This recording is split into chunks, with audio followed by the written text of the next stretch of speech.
Hi everybody. Hey, hi, hello. I'm back. I'm back. I'm so sorry for the technical difficulties. Honestly, kind of stressed me out, not gonna lie. Because you know, it make me feel like it happens too often. You know what? From now on, I'm just gonna restart my computer before stream. I think I'm gonna do that. I think I'm just gonna do that. I'm just gonna restart my computer before stream. Then nothing's gonna go wrong in that case, right?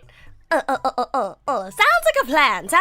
You all have permission to ping me in the server, like 30 minutes before stream. Hey Nasu, restart your PC immediately. Yeah, at least it's not an internet issue, right? At least it's the... No, I don't... Hey, I already restarted my PC! And also, it's too late. It's already too late. It's like... It's 24 minutes past stream start. Buy more RAM. No, I don't think it's a RAM problem, personally. It happened again today. Let me tell you guys, okay? First of all, good evening, bros. Second of all, we need to... I'm not going to get to the point of the stream today unless we set a timer on how much I'm able to yap. Okay? Because I still feel really guilty about last time. I still feel really guilty about last stream where I didn't get to play the game because I just kept talking. You were gonna suggest that? Yeah. I was gonna bring it up. And I did bring it up, right? Streams have a point. They do! I have 1 hour there! Arg! Okay, you know what? Let's go. Google timer.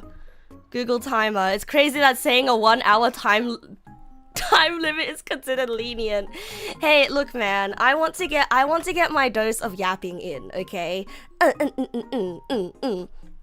And honestly, like, it's gotten to the point where I feel weird if I don't at least have, like, an hour to talk to everybody. It's just natural now to me, you know? It's just natural. Okay, let's grab this. Okay?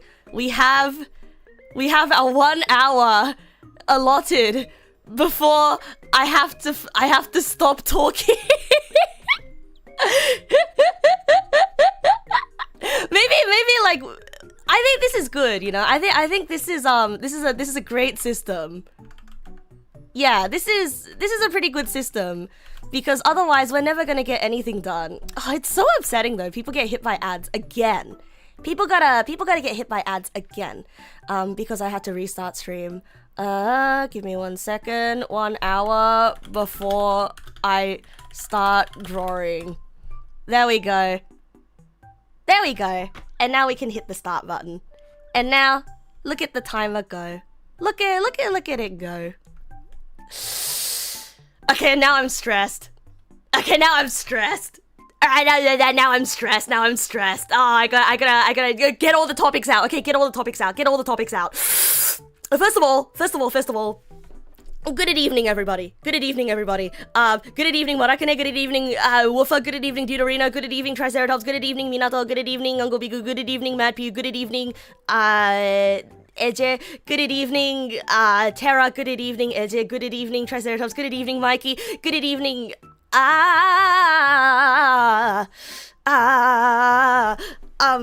good evening, everybody. Okay, good evening, Himpai. Good evening. Yes, good evening, Michael Pence. Michael Penis. Every single freaking time. Good evening, Shogun Killer. Good evening. Yeah, having a timer doesn't mean I need to rush. You're right. Good evening, Elemental Raptor. You're right, it doesn't mean I need to rush. You know what? I'll just, like, go to a different tab. Oh, but if I go to a different tab, you guys can't see it. I guess just cover up this tab with something else then. Okay, there you go. Now, I don't see the timer. You see the timer, and I'll pretend that the timer doesn't exist, okay? And I will just simply let it jump scare me. Anyway, bros, thank you for bearing with my technical difficulty. Stop it! Forget Nazza, forgot your nickname. Raptor. It's Raptor. It's not just elemental raptor. It's straight up a raptor. You know, recently, like I was reminded about how important it is to remember people's names. Like it's one of the most basic forms of respect, and it's so easy to forget people's names. You know, it's raptor. It's a raptor!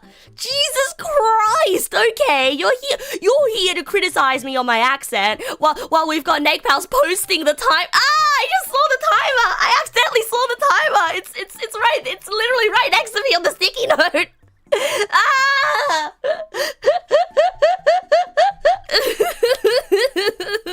No, I can't look to the left. I can't look to the left, otherwise I see the timer. Timer jump scare. Okay. Stop it. I have all the time in the world. I have all the time in the world.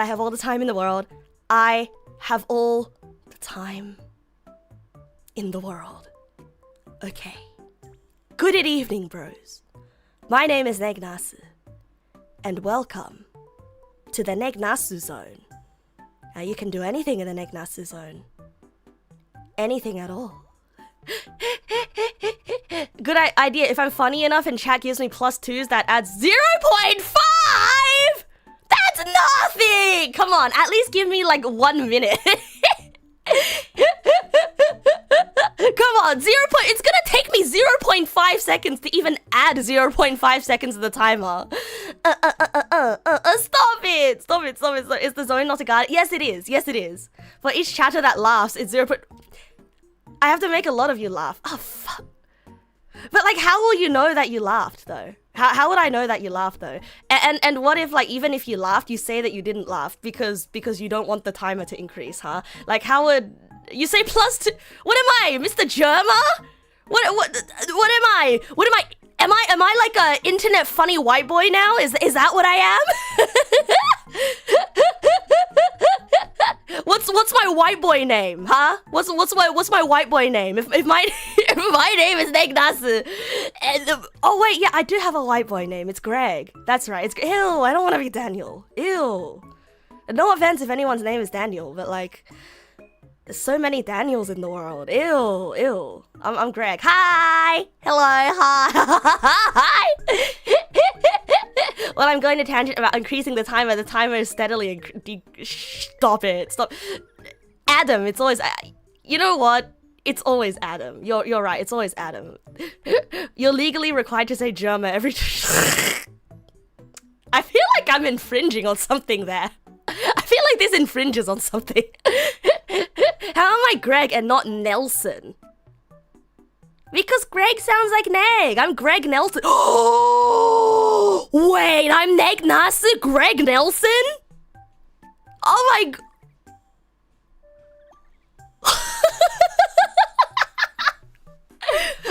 Did I know that the Bungie gum processes the process properties of both rubber and gum? Possesses? I did not know because I've never heard of the Bungie gum. Can you say welcome to the Nasu zone in the welcome to the Nasu zone. Welcome.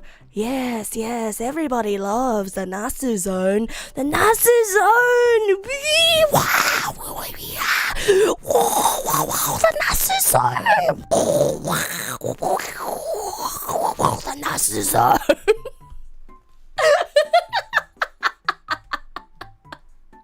Is that what you wanted? If I'm Samson, does that mean my white name is just the dog from Samson Ungur? I don't know, bro. I genuinely don't. Oh my god, pal. Thank you, Mr.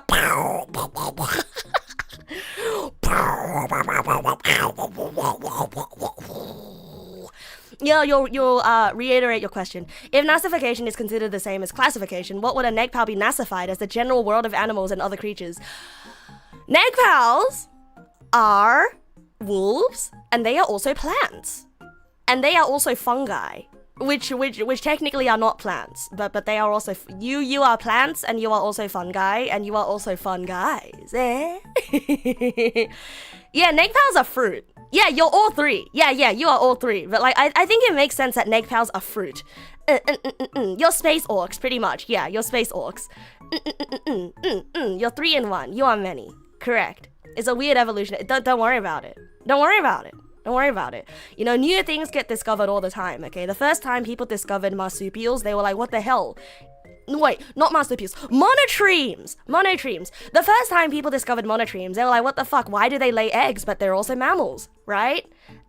Verdant wolffish No, not fish. No. You're not fish. You're fruits. Yeah, 3 in 1. Holy... Yep. The Father, the Son, and the Holy Spirit. More like the Nasu, the Neg Pal, and the real dog.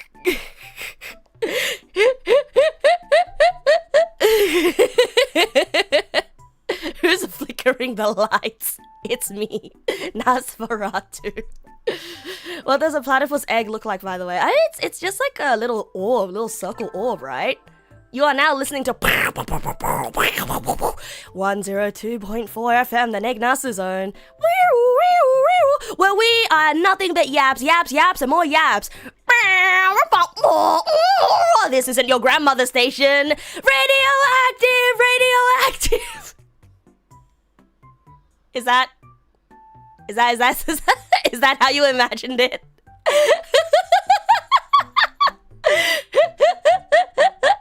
Yeah, actually, you'll stop questioning the biology if something can lay eggs, sweat milk, and have electromagnetic sensing abilities and venom, anything can pass. Exactly, right? Like, I'd say we're perfectly, like, you guys are perfectly biologically sound and could absolutely exist. The Neg, the Nasu, and the pals.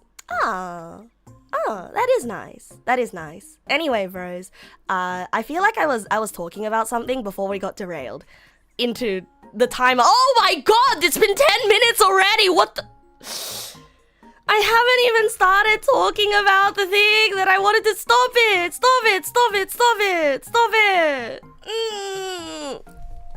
What I wanted to... I was talking about...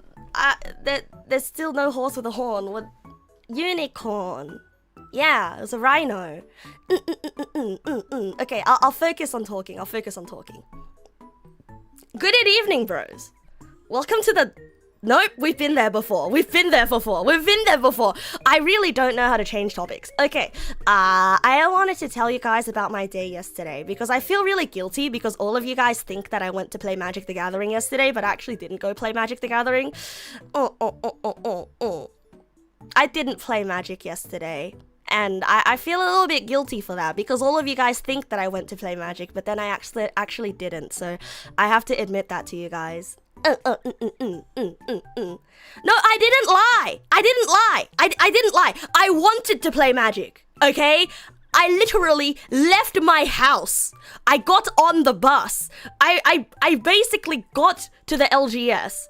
I literally basically got to the LGS and like I had all my decks with me and my bag was heavy, okay? My bag was heavy and everything was heavy and then I got to the... But I got suddenly hit by a wave of sadness. Yeah, I started crying uncontrollably on public transport.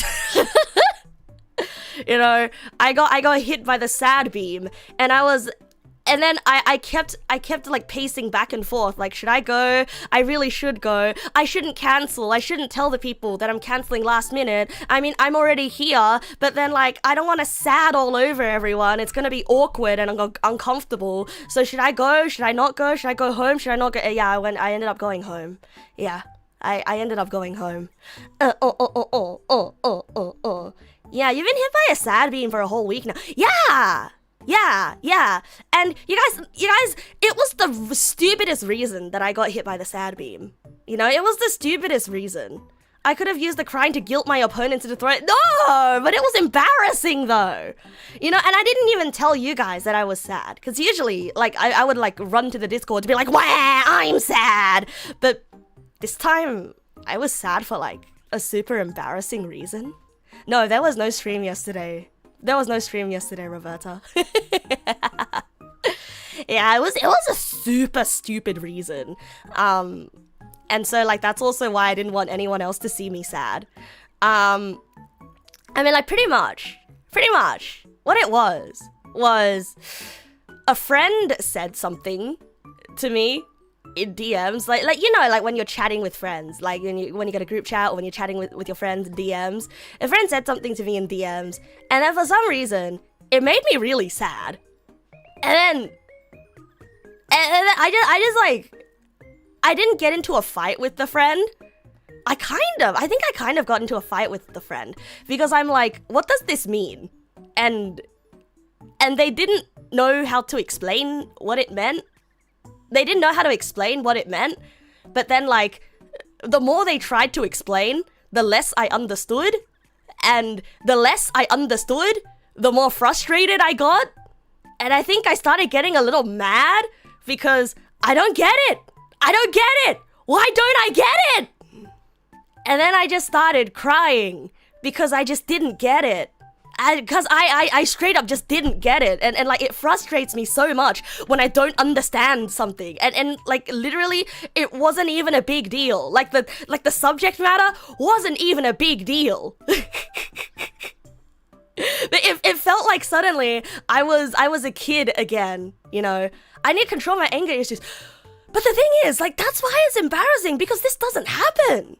Like, this hasn't happened to me I can't remember the last time something like this happened, you know? It was just like, it was just suddenly like, what? You know? And the whole time, I was like, hey, I'm not mad. I was like telling my friend, I'm not mad. Or like, I just want to understand. Like, please, I just want to understand.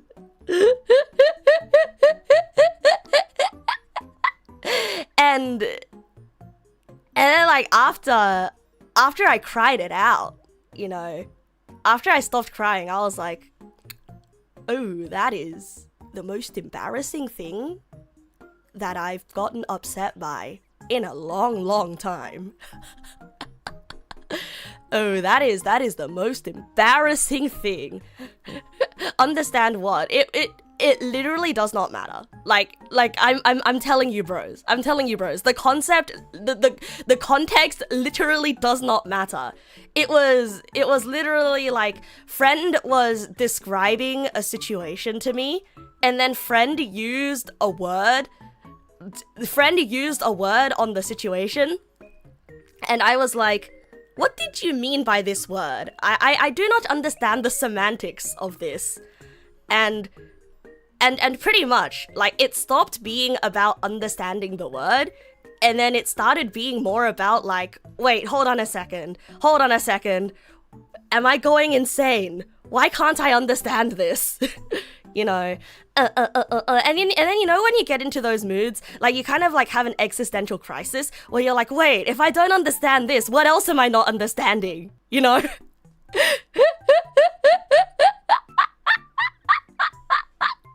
Yeah, probably I always get anger issues. You had no idea I get anger. No, I don't have anger issues. I don't have anger issues. Like, I know that's something that somebody with anger issues would say, but like, bros, Neg pals, back me up here. I don't have anger issues.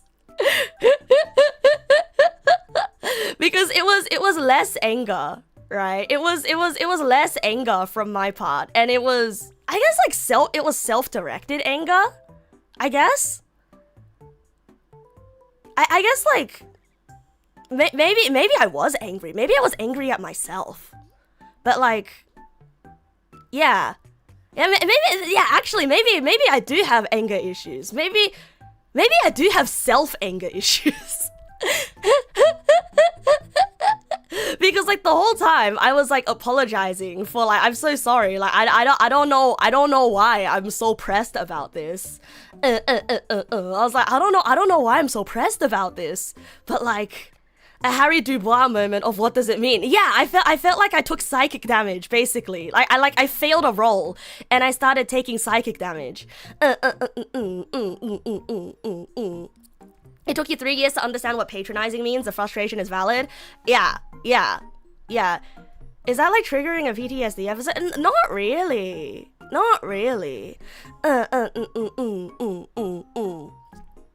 And then I think I like started like freaking out because after I was like, oh shit, wait, I understand now, finally.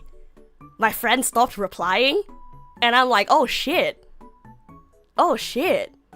did I overwhelm them? Yeah, after I was like, oh, I understand now. Oh, okay, everything fine now, no worries, sorry about that. You know, it's kind of like I was brought back to being a kid again. You know, when you're a kid and you get when you're a kid and you get given a math question, and then like no matter how many times you try to solve it, like you look at the working, you look at the answer sheet, you try to follow like exactly how to do it, the formula, and then you still get the wrong answer, and you're like, what the fuck is wrong with this? And then you do it again, and then you do it again, and then you do it again, and the whole page is just full of the same, the whole page is just full of the same freaking math problem, and you're like, the fuck is this, man? And then you start having like I don't deserve flavors. I am a failure of a human being.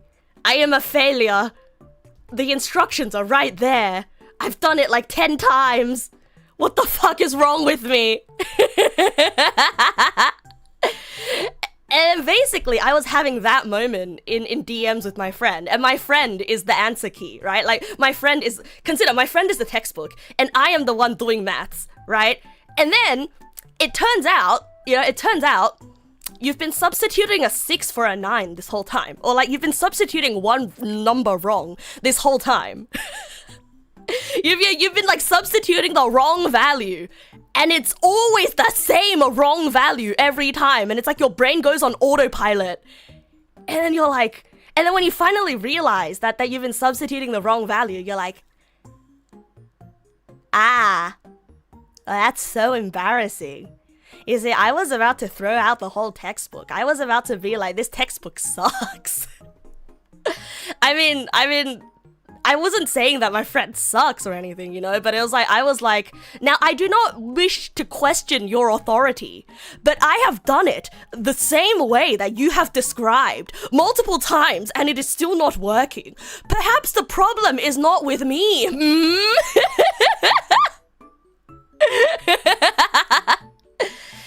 And like that's the part where like things like, that's the part where I was like, oh shit. After I realized that I was wrong, that's the part where I was like, oh shit, I'm so sorry, friend.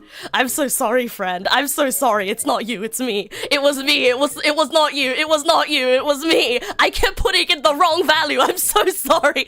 I'm so sorry for calling you a bad textbook. I'm so sorry.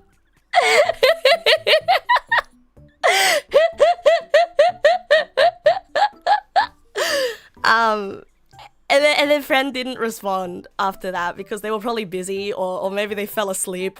But like, yeah, they didn't respond after that. And then I got worried. I was like, oh shit, I hope they don't actually think that, oh shit, did I like did I hurt this person? You know, did I really hurt this person? You love how I can speak with that wavy filter, just but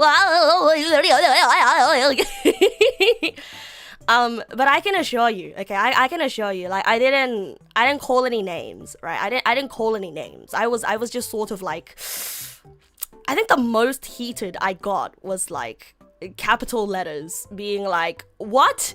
I swear I'm doing, like I swear, like this is how it is done, right?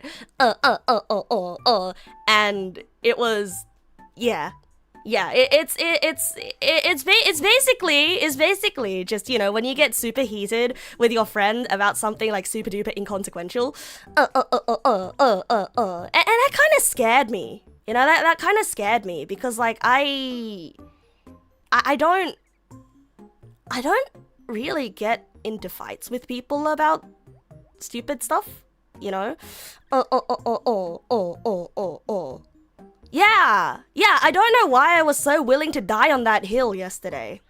And so that's why it was so embarrassing. And then like later on, you know, you start like wanting to retreat because you're like, oh, I was being embarrassing today. Oh, that is so embarrassing. Oh, that was so embarrassing. But you know, to my own credit, okay? To my own credit, my friend was unclear. Okay, friend was unclear in their instructions. Okay, like we talked about it afterwards. But my friend was indeed unclear in their instructions. Yeah, my friend was sleepy. Yeah, that's what I think. So that's what I think. So because we don't live in the same time zone. Yeah. Anyway, so that's something embarrassing that happened. Like I would usually consider myself a more emotionally mature person, but yeah, that was I felt like that was like a slip back, you know. That was not good. That was no bueno. that was no bueno. That was not good. I think it's like when you get too comfortable with a friend, or like when you get too comfortable with people, sometimes, like, I don't know, it kind of reminds me of arguments that I have with my parents, you know? It kind of reminds me of arguments that I would have with my parents or my sister, right? Where it's sort of like your family, so it's fine for you to disagree, you know? Because usually with my friends, I'm very like I'm very lenient. Like I'm pretty okay with taking the L on things, you know. Like I'm usually pretty okay with taking the L on things when it comes to like talking with my friends, but like, as I don't know, right? I don't know. I think we all should be like a little bit more careful when it comes to talking to people close to us. Because you could hurt people's feelings. And I think like even with family, you know, I think I'm still not very good at disagreeing with people yet. I'm very not good at disagreeing with people yet, I think. And I think for some reason, yesterday, I just like, the fire lit in my soul where I'm like, I disagree! Mostly a yes person. I wouldn't say that I'm a yes person, but I'm usually more like a, oh, I guess if you don't have the same opinion as me, or then it is fine. And I'm not gonna fight anyone on this. I'm not gonna fight anyone on anything, you know. Maybe I'm wrong, and maybe you're wrong, but that's okay. It doesn't really matter. Or maybe I'm wrong. Yeah, maybe I need to reconsider. Maybe I need to reconsider my own preconceptions, because I'm always open to being wrong. But like, I'm not gonna start a fight or anything. Isn't that being a yes person? No, being a yes person is like, being a yes, if I disagree, like, I will say I disagree, right? But then I'll just leave it alone. But being a yes person is more like, oh yeah, I see your point. Weenie sorry person. Yeah, basically, I'm a weenie sorry person. Hi, Taeyu. Good evening. Welcome. Wow, thank you for the resub. Contrary to popular belief, 42 is not actually the answer to everything, but the answer to everything specific ultimate question of life, the universe, and everything, which has been lost to time. That's the whole point of the story. It's more important than used. Your emotions are now valid, even if reasons seem unreasonable. They do have reasons to be rooted in past experiences. Your embarrassment means you're learning, and that's good, but you can let go of it now. I'm proud of you. Hooray! Thank you, bros. Yeah, it's more like a, okay, I see your point, but you're wrong. Yeah. But then like for some reason, but like, I'm not usually the type to argue, right? I disagree, but maybe I'm wrong doesn't sound like disagreement to...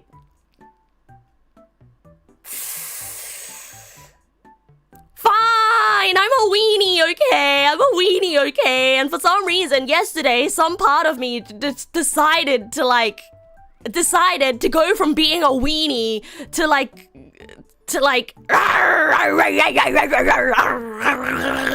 you know, usually I'm like, arf, arf. But then yesterday I decided to go, yeah, and then like I got really mad, yeah.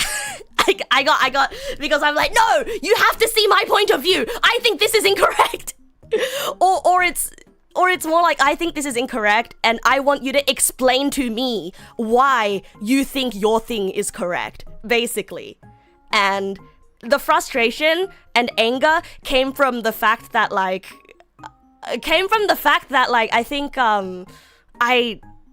I was like, I don't understand your explanation. Explain again, right?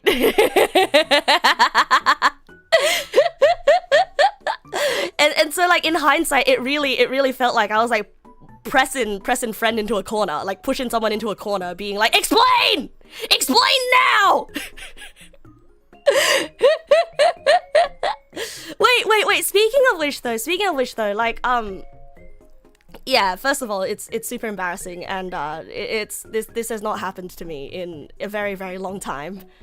This has not happened to me in a very, very long time, and it's really embarrassing. Yeah. Anyway, so I tell this story. I tell this story because I think this is another step in my journey of unweenification. You know, it's another step in my journey of unweenifying myself. Because I need to be able to stand my ground without crying. I need to be able to disagree and stand my ground without crying. Yeah. You feel that can probably push people into a corner where they just don't want to explain more than they already had, so you get that, right? Yeah. And I think like I seemed like I was getting really desperate, where I think at the time I was like, you know, I am asking in good faith for someone to explain, because like I genuinely do want to be explained, right? Like if I'm wrong, then I'm very open to being corrected. And so I'm very open to explanation. But I think I was rushing them. Like not everyone types as fast as I do. Did they explain it in the exact same way each time? No. Like when I go back over the logs, right? I think they were like, I think I was like asking too many questions too fast. And it seemed like I was attacking them, you know? When like me asking those questions was more like me having lots of thoughts and going right, and then like the fact that they don't answer all the questions, it makes me frustrated, because I'm like, why are you ignoring these questions and answering this one, you know? I'll give you guys another example of when something similar to this happened. So this is an example from like years ago, right? They didn't explicitly get mad at me though. No, they didn't get mad at me. They didn't get mad at me. Like, they just stopped replying after a bit.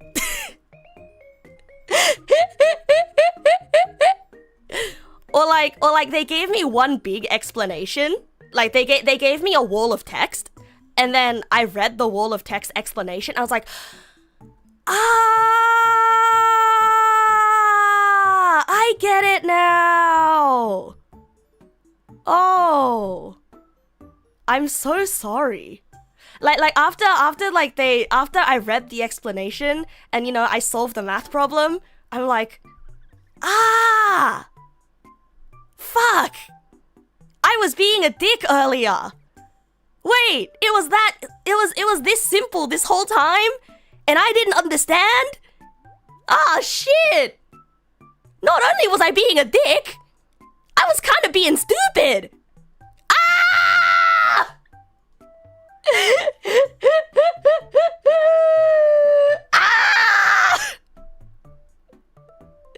And then, you know, and then like I gave them like a thank you. You know, I said thank you so much for explaining. thank you so much for explaining. Like, I'm so sorry. I don't know what got into me, and like, you didn't have to explain. Like thank you so much. Like, I'm really sorry I got heated and all that, right? And yeah, and I pretty much told them, like, I feel really embarrassed now. I feel really embarrassed now. Yeah, so I was being a bit of a dumbass yesterday. I had a dumbass moment. I had a dumbass moment. And, yeah. こんばんは、ジャンクロードさん。こんばんは。いらっしゃい、いらっしゃい。Yeah, I don't know. I feel like I'm probably making myself look really bad to you guys right now. By telling you guys that, like, I have dumbass moments like these, but I think it's important to know that I too am a dumbass. Nobody is immune to dumbass moments. Sometimes we choose the weirdest hills to die on. Sometimes we really do choose the weirdest hills to die on. Yeah. And you know, like, okay, I think I might be making it sound worse than it was. Like, I'm making it sound worse than it was. Okay, I'm making it sound worse than it was, but like, I didn't curse at them, okay? I didn't call them any names. I didn't curse at them. Like, all I did was, like, ask questions in, like, increasingly frustrated looking tones of text. Like, pretty much. Right? So just need to make sure, okay? Just need to make sure I wasn't being mean. I wasn't being mean. I was just being overwhelming, and being overwhelming sometimes can make people feel like they're on interrogation. And also, like, sometimes the questions you ask can, like, imply things, you know. Because, like, I think at a certain point, like, I like kind of implied that they were, I think I implied at some point that, like, if it's so simple, then I am being looked down on or something. But yeah. I'm getting embarrassed again retelling this story. Oh no. Now the world knows that I'm a dumb asshole, and now I'm gonna lose subscriber.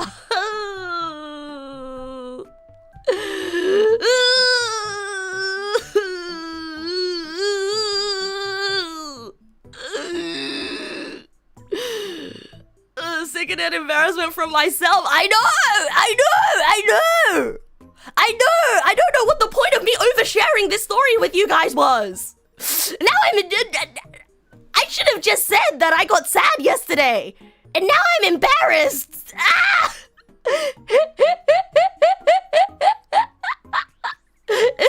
Wait, quick. I need a moral to the story. I need a moral to the story. The moral to the story is, yeah, the moral to the story is, I don't know, it's embarrassing because it's the fact that it happened yesterday, right? You do the exact same thing I described sometimes, like sometimes things just do not click and you get irritated with yourself and you keep pressuring to try to soothe your own irritation. Yeah, that's basically what happened. Yeah, I get frustrated with myself, things don't click, and I kept pressing because it was to soothe my own irritation with myself, but then it accidentally comes out as irritation to the other person. Basically. And it puts them in a really weird spot. Yeah. And so, okay. Now, I found the moral of the story. The moral of the story is, sometimes if you don't understand something, just wait a minute. Yeah.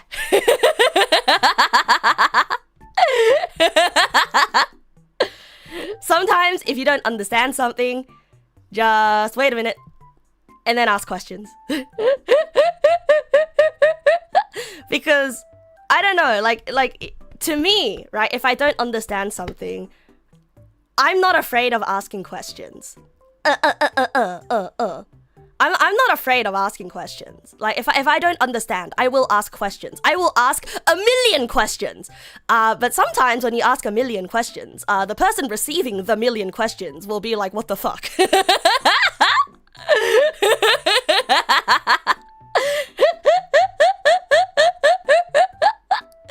Yeah. Yeah. That's kind of how it boiled down, because here's the thing, right? I'll give you another example of when something like this happened over something absolutely... The moral is kind of like, even if you short circuit and have a smoke coming out of your ears, just wait and listen. Yes. The moral of the story, it's okay if you don't understand something immediately. You know, actually, I think there's multiple morals. The moral of the story is, it's okay if you don't understand something immediately. Just keep listening to the... No, that sucks for people with ADHD though. That really sucks. Because if I'm listening to a lecture and I don't understand at any point, like the rest of the lecture is just gonna go in one ear and out the other because I'll be stuck on the part that I don't understand. Ah, shit.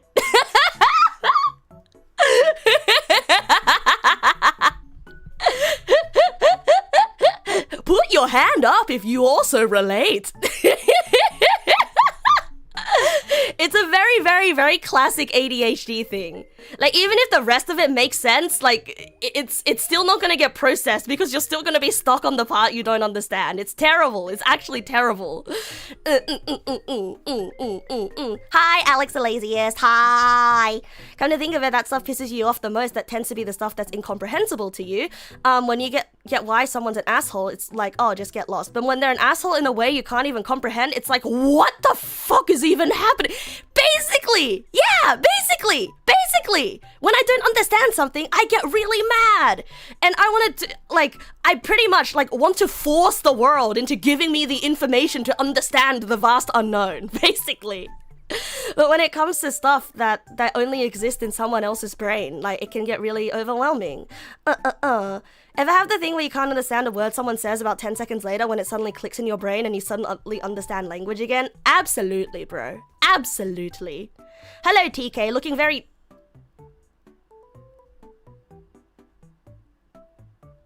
You know, I'm gonna be honest, bros.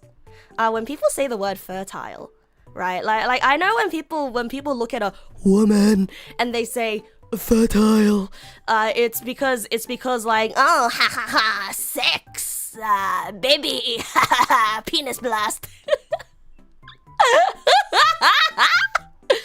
But like when I see the word fertile, like, used to describe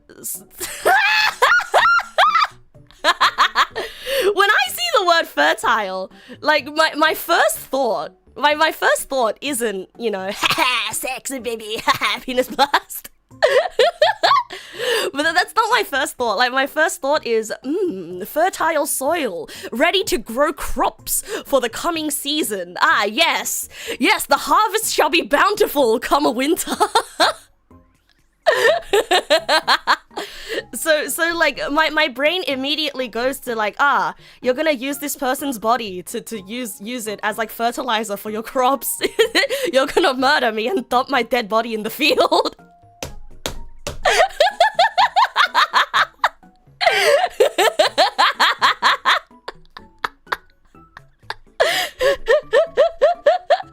Like, I hope someone understands. Yeah, you prefer using rich soil over fertile soil. You see, when it comes to fertile soil, it's because, like, am I a farmer? No, I'm not, but when I was a kid, I played a lot of Harvest Moon.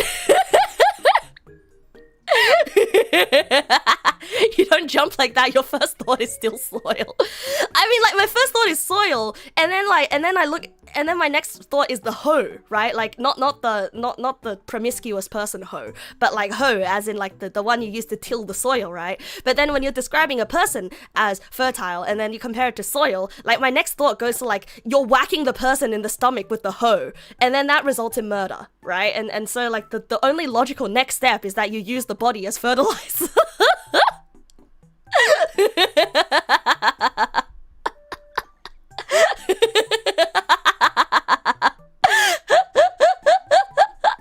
Gonna get NASCAR with it. They made their potted plants out of severed heads, or at least drew themselves doing that a lot. Yeah, kind of based, honestly. You know, like there's a lot of healthy microbes on the inside of a skull. Not feeding the farmer allegations. You know, like I really like I really like those images of like necromancers, but that depict them as farmers, you know? Like usually when you see a necromancer, you think of like a dark wizard or a lich that goes to a graveyard and goes, oh, and it is all spooky and scary, right? But like, you know what lives in, you know where the dead bodies are? They're in the ground. So like, it's a farmer, right? Imagine a farmer that grows corpse trees.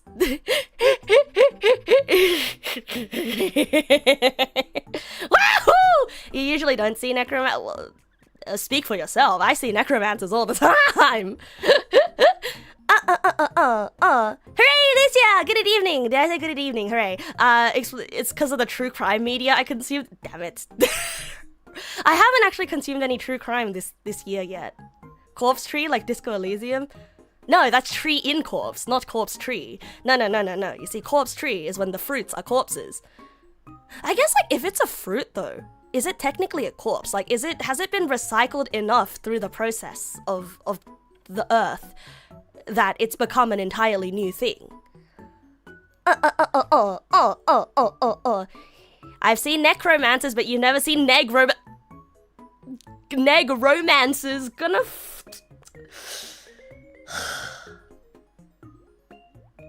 Why was that so good? That was so good. That was so good. Why was that so good? Why was that so good? Gonna throw a rock at you. That was too good. How dare you?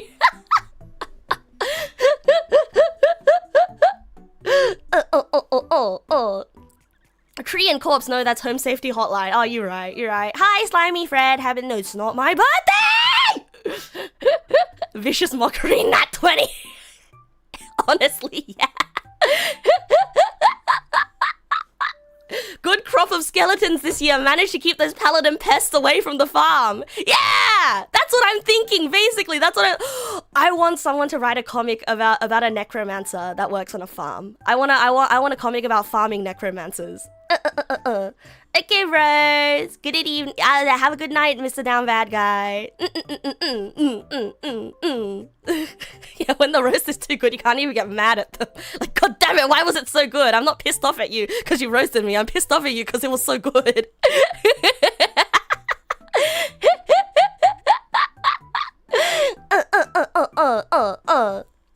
You remember reading something about fruit grown from corpses was incredibly toxic? But isn't it like sickeningly sweet? Or that's like the smell of corpses. Have I heard the song Strange Fruit by Billie Holiday? I have not. Send it in the stream chat. Send it in stream chat so I remember to listen to it. Hey, do you think you could add yourself to the VTuber ovulation? Probably, but why? Probably, but why? Oh yeah! Speaking of ovulation! Wow, what a fucking wild thing to say. What a wild thing to say. Okay, listen, okay? Not to contribute to the stereotypes, alright? Not to contribute to the stereotypes. But the reason why I was so sad yesterday. Yeah, there was a reason for the overreaction yesterday. Yeah, I was like hesitating on whether I should say it or not, but I'm like, it pertains to me, but I'm like, I'm not to contribute to stereotypes, but it was PMS. It was PMS. And as soon as I said it was PMS to the girlie, she was like, oh, I get it. Yeah, like crazy how like situations can get defused when you're like, oops, I'm sorry. That was kind of PMS. It's so embarrassing though, you know, because like I don't want to contribute to the stereotype that like, oh, when you PMS you become a crazy. Wow, crazy. You're holding back on making a joke about this half an hour ago. Luckily, I made the link. But yep. It's okay if it makes me feel better. You had a gut feel. Yep. But what? The situation was still relatable, was it not? Even for those without menstruation, even for the penis havers. No? What was the situation? Was the situation not relatable? When you get frustrated and you're like, fuck, why don't I understand? Please help me understand. And it's like you walk up to the guy and you're like shaking him by the shoulders, like, please help me understand. And then they're like cowering in the corner like that scared little hamster, like, ah. Yeah, especially the penis havers with autism. Yeah. Was it an autistic moment or was it an ADHD? It was probably both. Probably an ADHD, like intense emotion moment. Yeah. Oh, and I was gonna talk about like a more specific scenario. Being hangry or not having enough sleep past 9 p.m. might be a little comparable. Yeah. Now I've heard of sperm cramps. Profoundly interesting how I think of penis all the time and yet fertile means... Look man. I don't think of penis as a sex object. I think of penis as a... Doing.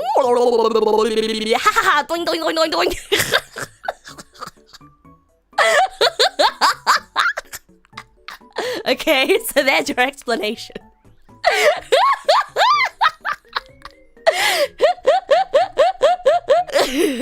You understand my point of view now. I think of penis as a doorstopper.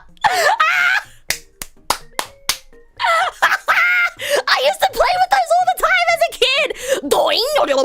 And then I would get my finger stuck like in between the springs and it was hurt so much.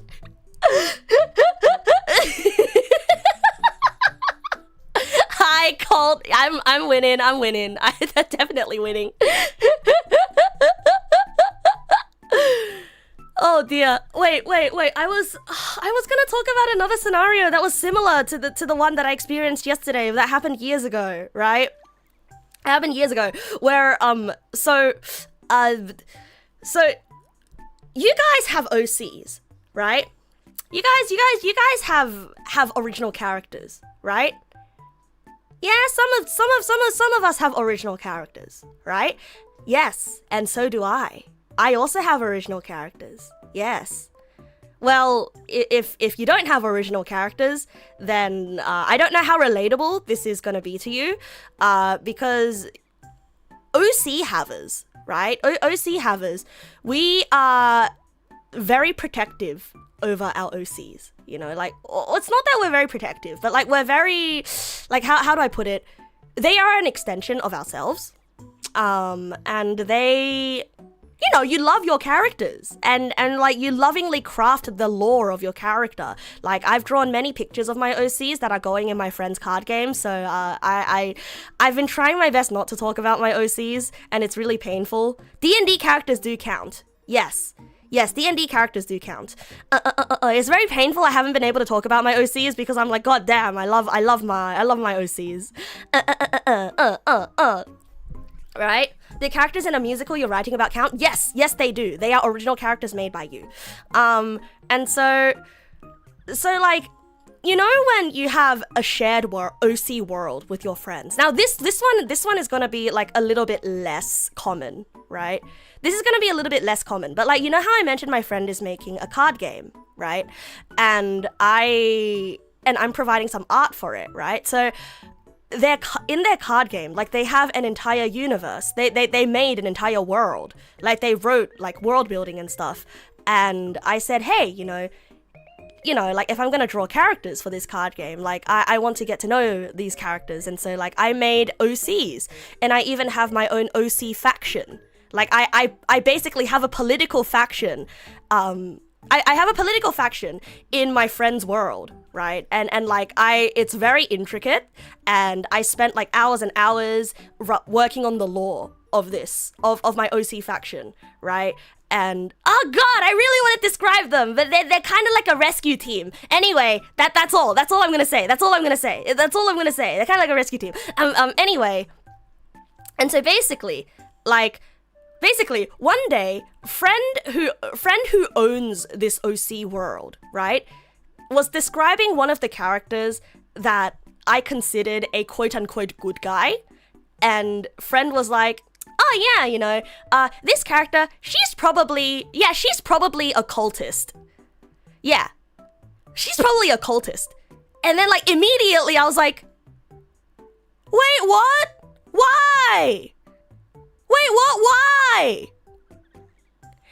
And this was actually really bad.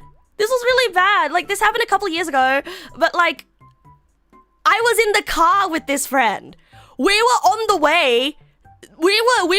way to like pick up more friends. Like, I was friend number 1 on like the trip of picking up friends, so then we can all drive somewhere, right?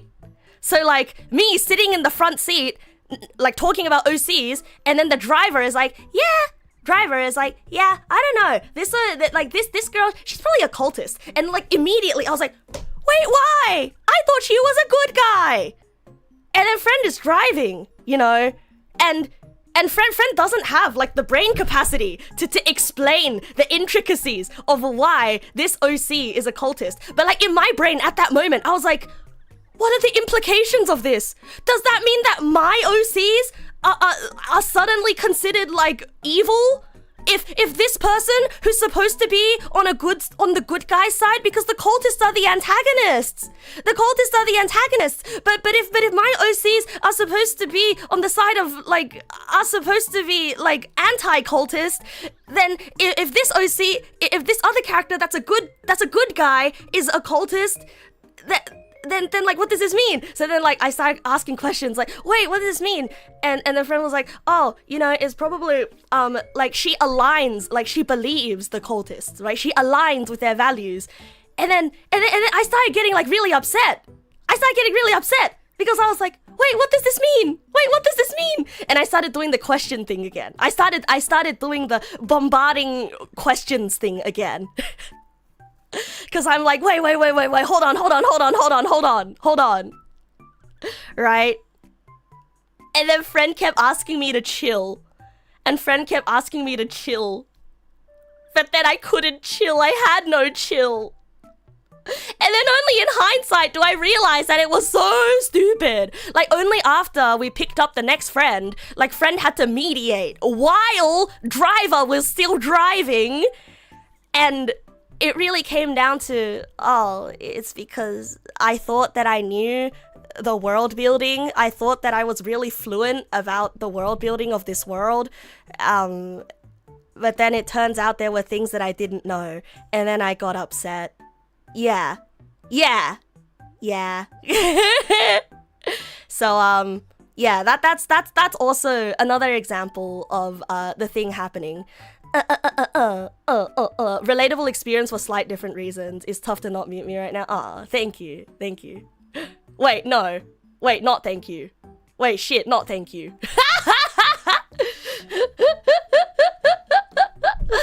I mean, like, it's a wait, no, as in wait, why did I'm sorry.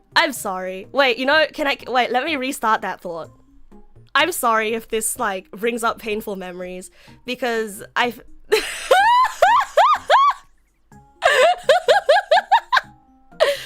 because, like, NPC lines got mixed up. Like, here's the thing, right? I give this OC example because 1, it's a lot easier to explain, and 2, I feel like it's a lot more relatable to people, right? It's like if your DM reveals something about the world building, and suddenly you're like, what? Huh? It's not exactly painful, it's frustrating because it happens with you and your sister. Bro, this happens with me and my sister so much. This happens with me and my sister so much. Yeah. I think me and my sister, we have very, very different communication styles. And so like, the people that I choose to hang around, we have similar communication styles, so I don't clash with them. But like, these kinds of clashes happen with me and my sister so much. Yeah, you get stressed in D&D when the DM does stuff with your character lore. Yeah, basically. I got a bit stressed because I felt like something was being done with my character lore. And I wasn't getting mad at my friend, but it was more like, please, I have these burning questions, and if these burning questions do not get answered, I'm going to explode! Yeah. And then, of course, you know, in that OC situation, I cried as well. Yeah, I cried as well. And I'm really glad that my friends understand, my friends understand me at this point. Like, they understand when I get like this. Like, it's stressful when they get like this, when I get like this. It's very rare that I get like this, but like, they understand, and that it's just a lot of emotions pouring through. But like, my sister doesn't like it when I cry. And of course, it's like, nobody likes it when anyone's crying around them, right? But my sister gets mad at me if I start crying. And that makes me cry even more. And then I can't stop it. I can't stop it. And I'm trying to explain to her, like, please, this is just, this is just a bodily reaction. Like, I'm not trying to like guilt trip you or anything. Like this is just, I'm trying to talk, you know, and like I'm a little nervous and a little bit scared. And then she gets mad at me for being scared because she's kind of like, ugh, why are you crying? Ugh, why are you choosing to die on this hill? Ugh, it's kind of weird. It's kind of weird of you to choose to die on this hill, to get so emotional about this. Like, ugh. You know, but then the more she's like, ooh, the more I'm like, scary, and then the harder I cry. But then the harder I cry, and the more I'm like, she's scary. It's kind of like, you know, it's actually really rude of you to talk to it's really rude of you to like assume the worst of the other person. Like, am I really that unreasonable of a scary monster? Like, you know, have you ever considered how you being so scared of me, how it makes me feel? and that makes me go, I'm sorry. And then, but then it's like, don't say sorry, just stop crying. Like, don't say sorry, just do better. Scary, but like, it's very classic younger sibling to older sibling. I feel like no matter how old I get, I think I will still be the weenie younger sister. Scary.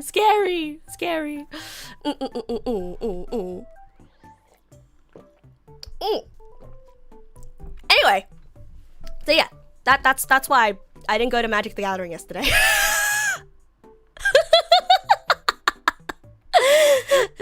I didn't go to Magic the Gathering yesterday. Yeah.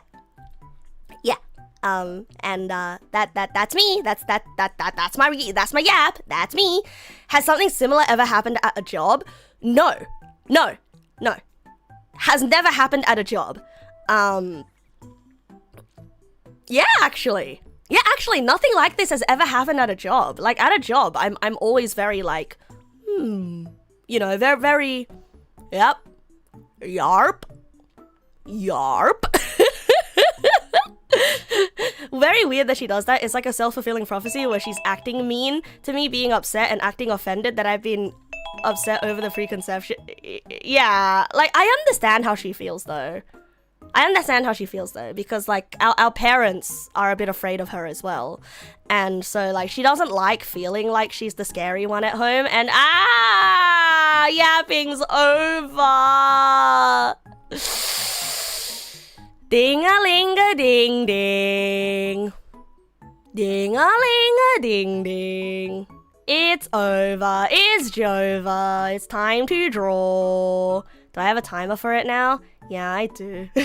I do. Otherwise, I felt guilty about last stream just entirely being yapping, so... Hooray! It's drawing time! Let's close that though. Let's take the browser away. You thought the timer just reset? No. I would like it to reset, but unfortunately, I have a task to do today.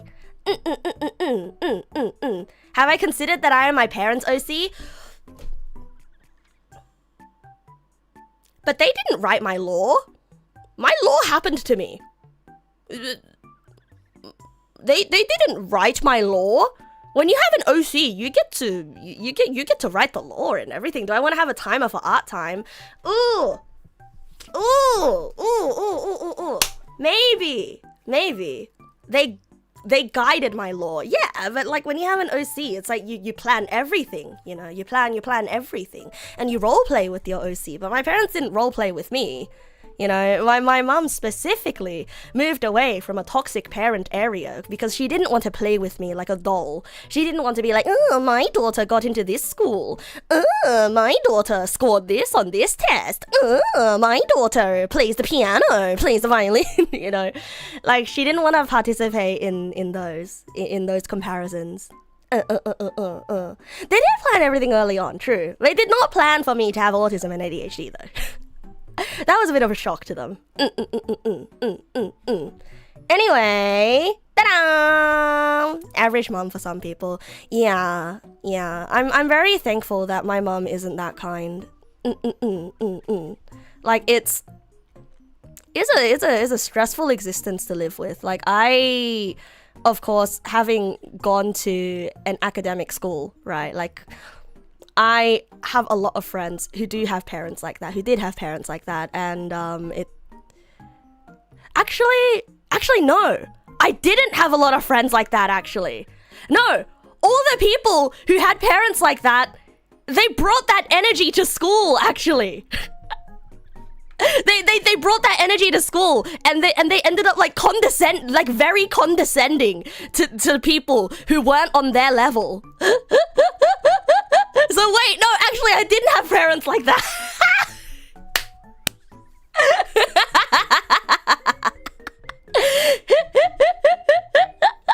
Whoops, my bad. One second. I'm trying to like grab the YouTube chat. Where is it? I'm trying to grab it. But it's not there. Okay. Got it. And now I grab. Yoink. There we go. Hooray! You know what? Let's just put the YouTube pals like... Let's put the YouTube pals here.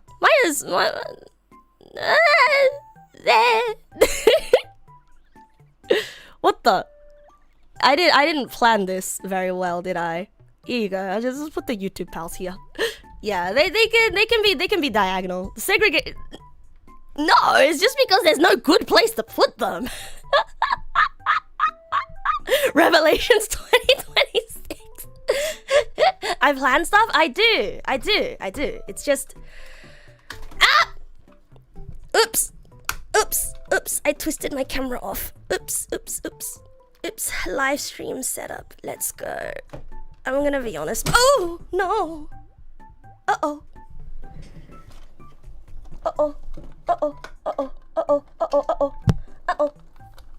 Ah. Uh-oh. What the? Uh-oh. Help. Uh-oh. Ah. Uh-oh.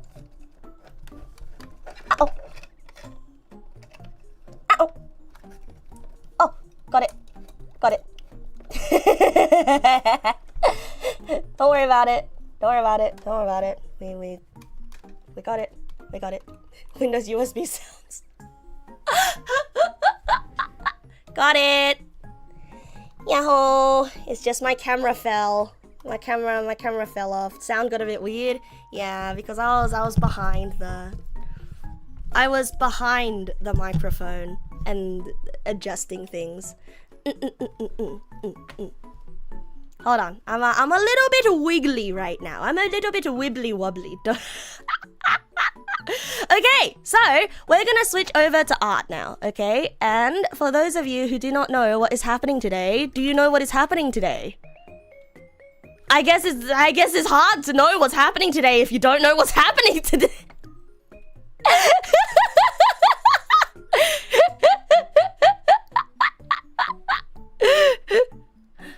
You don't know what's happening? Okay, well you will know what's happening in a little bit once I show you what's happening.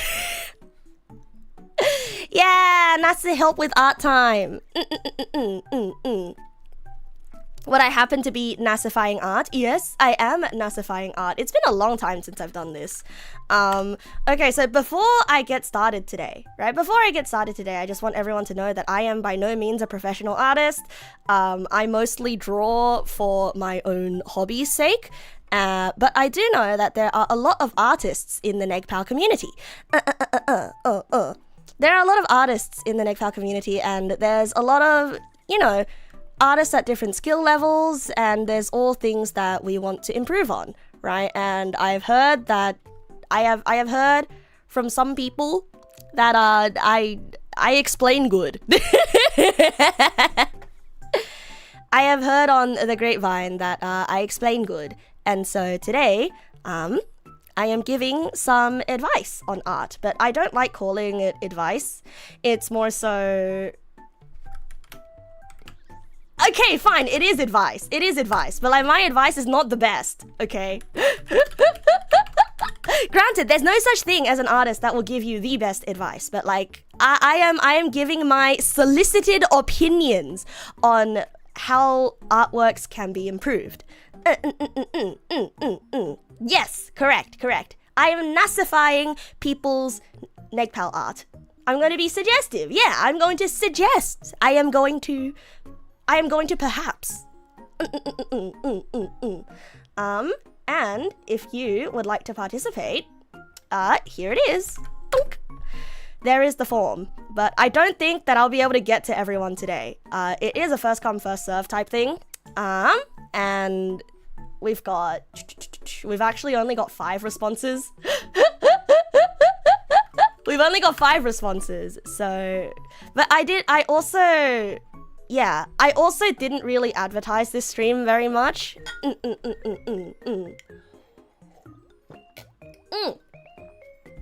Yeah. I also didn't advertise this stream very much. Yeah. Yeah, so that was my bad, right? But hopefully things can start getting rolling. Yeah, because if I want to accept images, you'll have to do it via Google. Google only accepts images if you are logged in via Google. Okay, so invalid dynamic link requested. URL must be parsable and complete dynamic. What? Yeah, I have no idea on that one.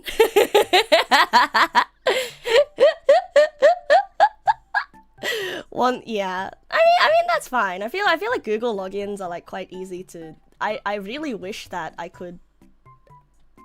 I really wish that the images that Google sends to me.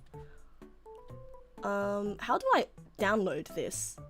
How do I oh, there's the downloads button. The only art you ever do is meme edits and MS Paint doodles. That too is art, right? That too is art. But like that's the kind of art that like I'm not an expert in, you know? That's the kind of art that I can't give you advice on. I mean, like, I will do my best, right? I'll do my best. But like if at any point I come across something where I'm like, I'm not comfortable. Am I doing redlining suggestions, kind of overpainting-ish? Yes.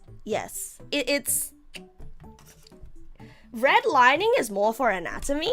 But I'm just doing overpainting. I'm just doing overpainting. So here we have the original by 15 Spoons. It's a total separate wheelhouse from proper art. Nah, don't say that. Don't say that. It's an art form in itself, you know, shitposts and meme edits. It's something that I'm personally not very good at. How many pictures of Goatsy have I received? 0. And if you send me one, I will kill you. I will kill you. Yeah. So this is a very, very, very pretty picture drawn by Spoons. And so he says colors and values. So is there something in particular you're having trouble with in this picture or art in general? And he says, or is there something you'd like me to encourage you on? So he says colors and values. I'm not 100% confident on the composition on this one. Yeah. What's wrong with the goat? Oh, Goatsy is a picture of a guy spreading his butthole open. It's very graphic and very gross. It's very graphic and it's very gross, and people on the internet like to send it a lot. Yeah, man. So first of all though, I will say this is not my first time seeing this picture from Spoons. This is not the first time that I've seen this picture. And also, like, why am I leaning like that? Stop it. Stop leaning. Stop leaning. My camera's facing a weird position. Weird position. Okay. That's much better. That's a much better. Yeah, I mentioned in DMs it looked flat and you kind of want a more practical look into how to fix that. But first of all, I want to say that I really like this piece. Like, Spoons is an artist that has been improving a lot. And did you know that it's actually been less than a year since he started doing digital art. So this is already amazing. And he actually sent this to me in a DM once, being like, oh, hey, is there something I can improve on in this? And he didn't know the word composition. He didn't know the word composition until I mentioned, well, I do like the strong composition in this picture. So let's see what we can do with this picture, right? So like, I'm gonna put the original down here as a thumbnail. And what I'm going to do is I'm going to open this picture up in... I'm gonna open this picture up in CSP now, and I'm gonna make a new window, just so, new window. I'm gonna pull this out, and do this, and also, sorry, I'll explain what I'm doing, okay? I'm going to display a thumbnail view of this picture on screen. So this is the canvas that I'm going to be working on, okay? And so I'm going to put the thumbnail down here. And so that rock looks like a pee-pee. Oh my god, it does! Yeah, so what putting a thumbnail down here does is that you can see like a big view of the picture, right? So like while I'm working on it, like this, you can see changes like that, right? And so you get to see the balance of the picture. So like even if I'm zoomed in here on PP Rock, and let's say I add a sensor line, you can see how like adding a sensor line changes the entire balance of the picture.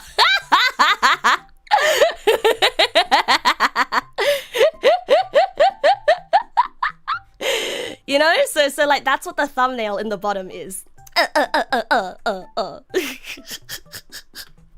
Okay, so first of all, I really like the composition of this picture.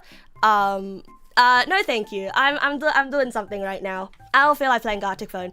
So first of all, I really like the composition of this picture. Wouldn't the center line be added perpendicular? I don't know, man. I don't know how to censor a penis. Like, don't you just do this?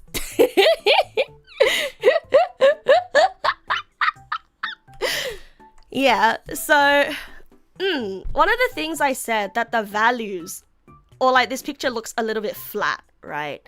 And at the time I said that it was the values, but I feel like now that I look at it, yeah, I feel like now that I look at it, it's not necessarily the values, but the separation of the foreground, the midground, and the background, because they're all the same sharpness. And so I think like you could do with exaggerating this tree, because this tree is already here at this corner, right? And so you could sort of exaggerate the proportion of this tree by making it really look like the camera is sort of placed closer here, you know?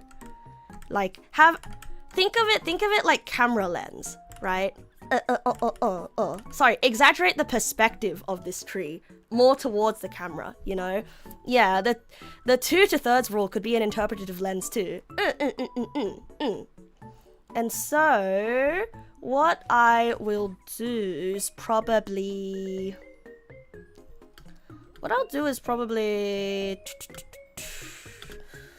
I want to highlight this tree somehow. I want to make this tree clearer. And so in order to do that, you know, the way that the cloud here is going into the tree, I'm just going to put some fog on these clouds. And I know, fog is a controversial thing. As a Magic the Gathering player, I know that a lot of Magic cards like overdo it on the fog. Like, there's just so much fog. But when it comes to atmospheric perspective, that's literally what it is, right? You need to add some fog. Like, you have to have some fog to show that things are going into the distance. Because if you look at the air particles, right? If you look into the distance of the blue sky, things that are further away tends to be a little bit more fogged up. I know. So look at that, right? Look at that. Compare this to when I added the fog. Compare this to how it looked before. You now get a sense of the clouds going away. Because it's fading into the sky as opposed to just being sort of like a block, right? Because it is true. Like the atmosphere is visible, you know. It's just the further you go. How do I explain this? The atmosphere is visible. Things do get blurrier as they get further away, and they do tend to get covered by the blue. Yeah. Yeah, and it makes the pee-pee rock stand out as well. Yeah, exactly. And also, another thing about these... The blue in the sky piles up between things in the distance. Yeah, basically. I wish I had a better way of describing it. I wish I had better vocabulary to describe things with. And so, another thing is the shape of your clouds. The shape of your clouds, they do go towards the distance, but see, this is where I would pull up a reference picture, right? This is where I'll put up a reference picture. Like, let's say, blue mountains, blue sky.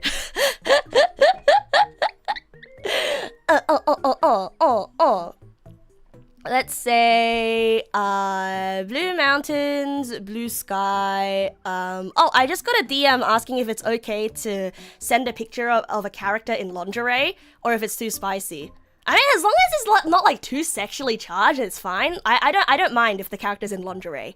If it's tasteful, I don't mind it. Yeah, there are many different types of clouds, so it's gonna be really hard to draw clouds from memory. And so clouds, I tend to find references. And so, like, yeah, references are so hard for you purely because you're so bad at describing to Google what you want to see.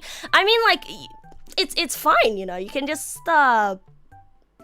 you can just look for little bits and pieces, right? You can do a piecemeal. Where does the light come from in the picture? What is the light source? Where indirect light, refracted light? That might be overkill there. No, I feel like it's still a bit early to think about that because the light obviously comes from the sky, right? And the sun is a really, really, really powerful light source. The sun is a really powerful light source. And so it's not like a situation where you have a lamp and so the light source is extreme. For this kind of picture, I don't think it's worth it to be like, to go super hard on light source. Because There's not many things here that will be casting a very obvious shadow, right? The sun is a deadly laser. Sun is deadly laser. But like we will get to light source stuff in a bit. But right now we're sort of handling atmospheric perspective. Okay, so now if you look at the picture here, right? If you look at the picture here, just a reference picture of some clouds we found, right? Some clouds I found. You will notice that clouds are kind of flat. like look at this, right? So I'm just gonna like do red silhouette blobs of these clouds, okay? Because its shape is so important. Like making sure the shape reads good is so important. But look at this. Clouds are kind of flat fucks, you know? Yeah, and the further away they get, you realize that they just kind of like disappear into thin lines. Desho? Clouds are 2D, the sky is a screen. Honestly, sometimes it do be like that. Yeah. The mountains would be casting shadows, which is visible on this reference too. Yeah, but over a flat, large area, the overall value will uniformly be lit in a daytime scene. Yeah, well, yeah, we're seeing them in the flat side, but like it's about like we're looking up to the clouds, and they do eventually become flat when they go into the distance. You see? About Cloud's drive, he is flat. He doesn't have boobs. Except for the part where he like goes into the cross-dressing place and then they stuff his chest. Right? And so looking at it like this, the clouds here, I guess it depends on the clouds in your OC world.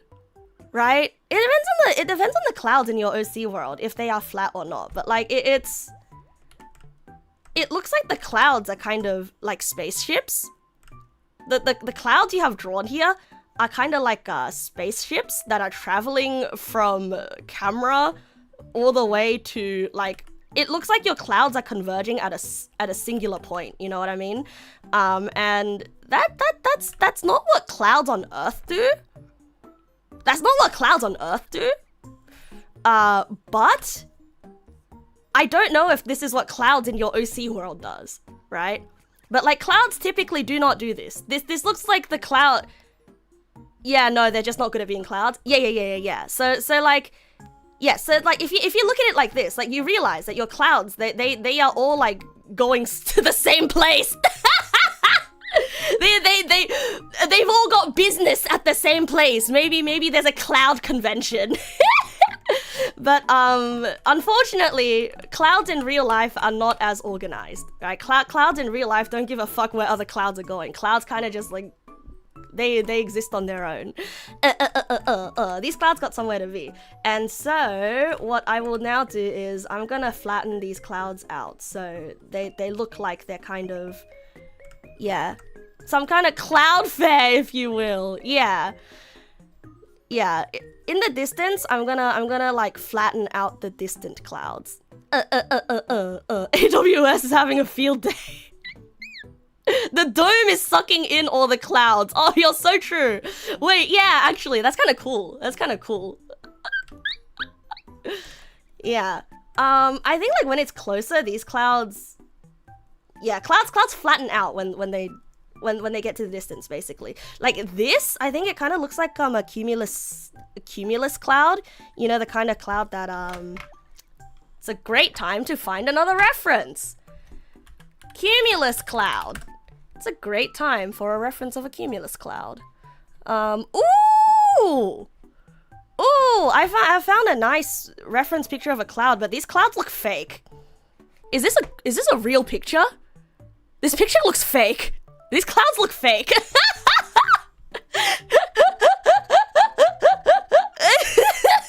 These clouds, I know it's a real picture, but these clouds look fake. Listen, I don't know how to explain it. I don't know how to explain it, but these clouds look too much like clouds. Like, am I the only one that feels like these clouds look photoshopped? insane? Does anybody else think these clouds look like they look too classically like clouds? They look less real than Makoto Shinkai clouds. Yeah, they do. Yeah, sheep-ass looking clouds. I've seen clouds! I go outside! They are a little bit too bright. Yeah, they do look a little bit too bright. Let me find some less fake looking clouds. Let me find some less fake ass looking clouds. Yeah. Look, these clouds look less fake.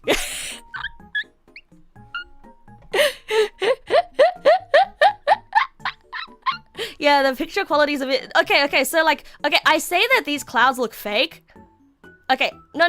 I say that these clouds look fake. Not because I think they are fake, okay? I say that these clouds don't look right to me is because... You know what, bros? I'm gonna say it. These clouds kind of look ugly, okay? These clouds kind of look ugly. Even if it's accurate, and even if this is a real picture of clouds, I don't like it. I don't like how these clouds look. And so this is another lesson in choosing your references, okay? Sometimes things that look correct are not always the best looking option.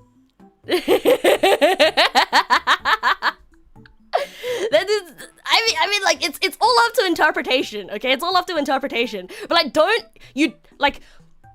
you don't have to feel like your reference has to be super duper accurate, right? Or like, you don't have to feel like, oh, this is what the reference looks like, so it must look like this. Or, you know, don't be afraid of looking for multiple references, and don't be afraid of ignoring a reference if you think the reference is just ugly. Yeah, exactly. Real life lighting can get pretty funky depending on the local atmospheric conditions. Yes, exactly. I, personally, I'll tell you my issue with these clouds, okay? The issue with these clouds is the fact that, like, they all have these... They all have edges. Like, what is this? What is this? What is this? What is this? This feels so weird. You know, I don't like it. I don't like it. Like, all of them have this, like, stupid rim lighting and this edge thing. Like, I don't like it. Ooh.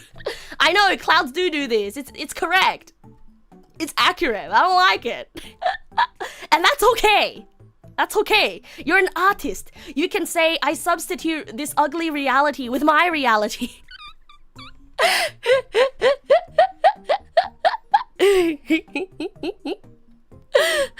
Real cloud pictures by you? Alright, vet.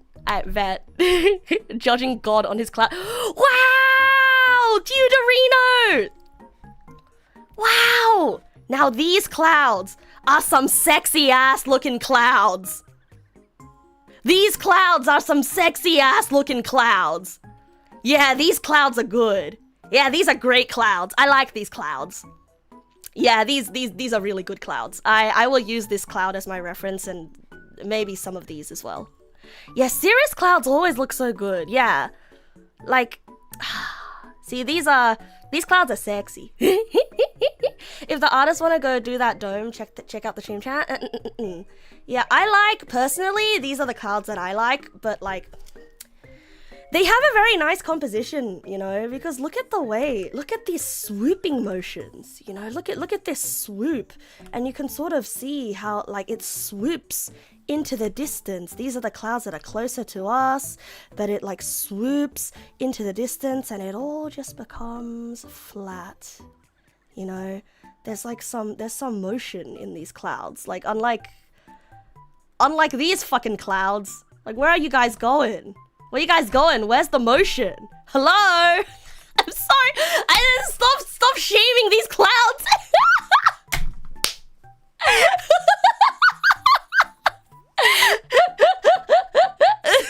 I'm sorry. I'm being so mean. But I really try to make a point about choosing your references, okay? Top 10 clouds.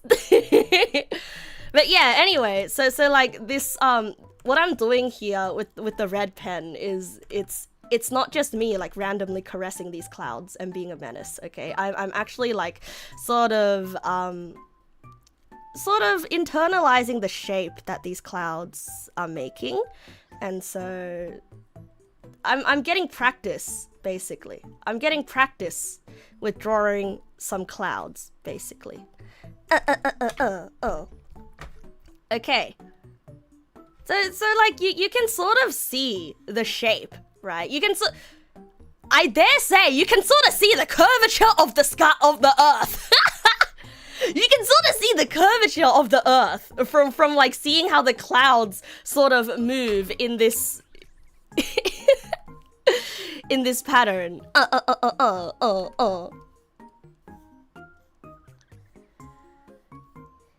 Anyway, I'm gonna keep this reference open. I'm gonna keep this reference open on the side, on the bottom. Yeah, let's keep it open on the bottom. And then let's return to this picture, okay? No, this is not gonna work. This is not gonna work. Hold on. I need to actually save this picture and... Because I want to demonstrate. I want to demonstrate how I use references, right? Alright, so let's pull this picture out here. Okay, thank you, Deuterino, for your sexy clouds. Fit to screen. And then I'll make this small. And let's put this... Let's put this here. Okay, I need more screen real estate. No, YouTube chat, no! I'm sorry, YouTube chat. Alright, let's come back here. What about the pic ref that you found? Let me take a quick look-see. That's also a very sexy picture of... That's also a pretty sexy picture of clouds you got there. This one's also pretty sexy. It's the wrong time of day, though. Like, you can totally tell that this is afternoon. You also have problems to draw on reference for study 2. You have no idea which part you should keep and which part you should leave out. Yeah, I think that comes with, like... I think the best thing to do is try going for minimalism first and try using as little details as you possibly can to convey the main idea and then start chiseling in the smaller details. Because I think like when you're using references, it can get very, very hard, right? Here we sometimes just get a completely grey homogeneous sky. Yeah, trust the method, basically. Trust the process, basically. But I think like for people starting out with using references, it can be really hard because you focus too much on the small details, right? And it can be hard to literally remember the full picture. Yep. All right. So let's come back here to this guy. Let's come back here to this guy. All right. So there is also something we notice about the skies in the pictures of our references. Did you notice that the sky has a gradient? It goes from darker to lighter, and then into the distance it kind of like fades into this sort of like into the grays of the atmosphere, right? So let's try to give this sky some depth. Let's try to give this sky some depth. I'll probably just use like a regular paintbrush for this because I don't want to use the spray paint tool. So let's use... this blue might be a little bit too deep for this. Let's use... Yeah, this is a nice blue. This is nice blue. Like, and I'm doing this before I draw the clouds so that it's a little easier for me to not have to retroactively go over it. Usually... Question, how would I do the cloud on this art? I'm getting to it. I'm getting to it. I am going to put clouds in it. I'm sorry that this entire your entire artwork is just becoming cloud analysis. But yeah, 15 Spoons probably has the original layers of his picture. Like I'm just like painting over the entire picture as one singular layer. Also, I think you might notice my brush has a texture and I'm only going in the same direction. I'm going in the same direction for this sweeping sky gradient, right? If you want to use the airbrush tool to make your gradient softer, you will not have to pay attention to this. But if you're going over a surface with the same color, or if you're painting over a surface with a textured brush, or any brush really, try to have your strokes all go in the same direction. Because it's awkward if I just suddenly start doing this, right? It'll make the sky look patchy. Yeah? Yeah. It'll make the sky look patchy if I just start doing this. So if you're using paintbrush on big areas like this, make sure you pull your brush in the same direction. And I'm pretty sure people who work in traditional painting probably know this technique more. It's probably more important in traditional painting. Yeah! Another fun tip is, so you see this color of the sky and this color here, they are both blue, yeah? But the atmosphere actually, instead of becoming like a lighter shade of blue, like imagine if you use cyan, like that, right? That's just a lighter shade of blue. It actually, instead of becoming lighter, think of it as it becomes more gray. I think that's an easier way of thinking about it, because like I got super confused when drawing skies for the first time, or like back when I wasn't as experienced with drawing skies. Like, it's actually gray. It's not actually lighter blue. It's actually gray. So just be aware of that, because at a certain point I wasn't actually, I did not know. I wasn't as good at that.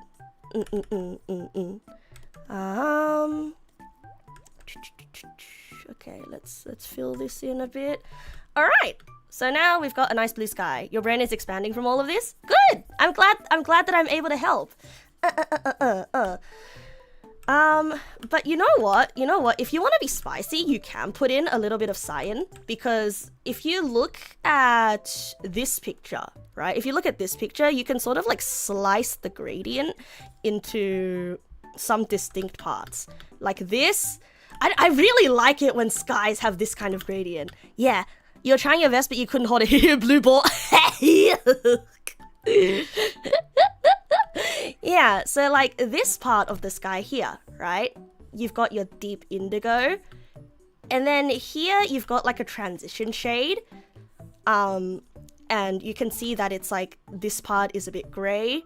And then this right here is your cyan.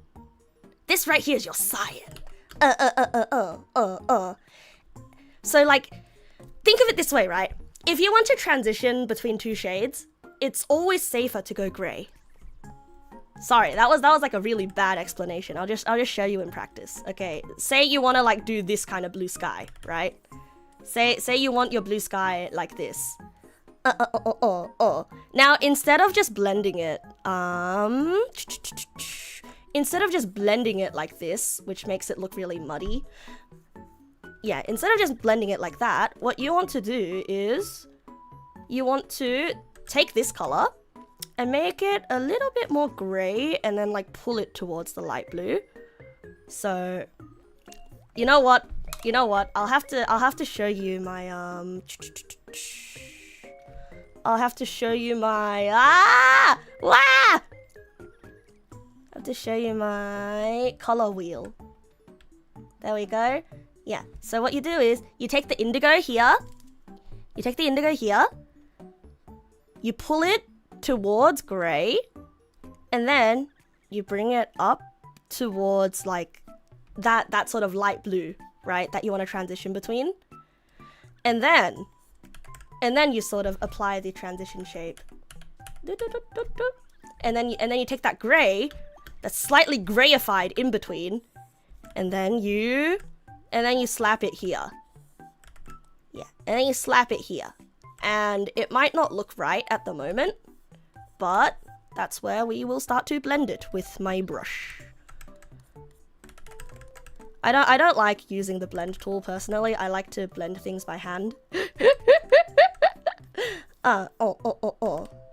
Yeah. And so I'm just gonna blend it like so. And it makes the transition a lot smoother. Yeah, because you have like an in-between color buffer. Like, I don't exactly know what the science is behind the gray being the in-between shade. But there you go, right? There you go. There you go. But I don't actually want this deep blue, so I'm just gonna get rid of that. I don't actually want this deep blue sky. I don't actually want that because it's a bit too overwhelming for the greater picture. I mean, but we can do with like a bit more of a saturated light blue just here, right? But yeah, don't feel if you feel overwhelmed by all of this, like, don't worry, the VOD will stay up, I promise you. It's kind of like a complementary color since these saturated colors are closer to each other. Correct. It's a color theory thing. You can always use gray to transition between two harshly different colors. Yeah, it's a color theory thing. It's something that I learned only like very recently as well. In like what, like the last half a year or so, and it's kind of miraculous how well it works. But there you go, you're absorbing this like a sponge. You've never focused this much, not even in school. I'm glad that I'm being a good teacher right now. But yeah, so now that we've got the gradient of the sky, right? Now that we've got the gradient of the sky, like I think you noticed that like I sort of like carved out this like dome shape here with the darker blue, right? That's because I'm sort of mimicking the curvature of the earth. I'm doing like a bit of perspective. So it's not just like one like straight line gradient, right?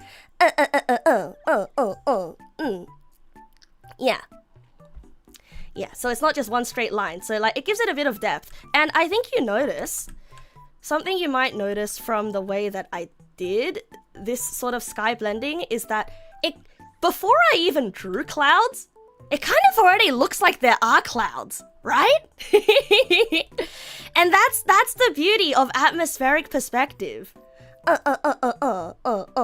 Because like, really, like, what are clouds when it comes to a painting, right? Like, I know clouds in real life are like, oh yeah, they're condensation, blah, blah, blah, they're different from atmosphere. But in a painting, like, when I think of clouds in a sky in a painting, I think of them more like context providers, like perspective context providers. Like, I think of them as part of the sky. And when the sky doesn't look flat, it can really bring out the rest of the outdoor picture, right? And so in a way, like, this is serving the same purpose as clouds.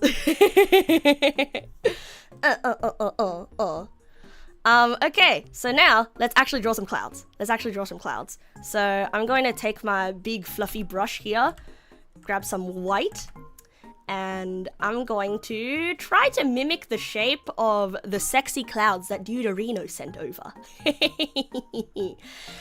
Okay, so from Deuterino's sexy clouds, we have shapes that sort of, so I'm gonna do this on a separate layer, okay? So doesn't matter if it's a bit messy at first, we'll clean it up later. Make it exist first, make it better later, yeah?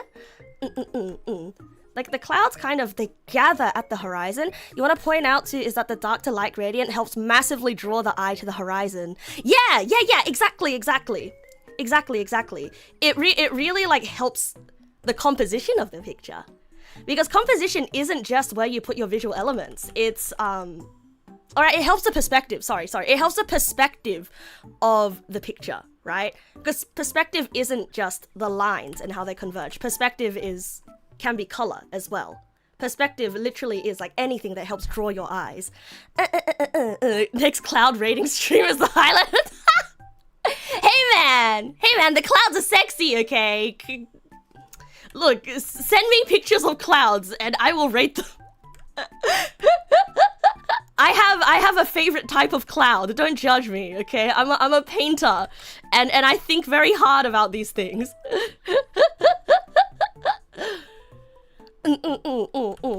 And yeah, for the clouds as well, I'm also going to like stay with these diagonal strokes. Just because... Yeah, why am I staying diagonal? Yeah, who cares? Who cares? I'm not gonna stay diagonal, but like, you see, I'm going to like do a big blob here, and maybe do another big blob here. This one's a bit too fat, so let's thin it out a little bit.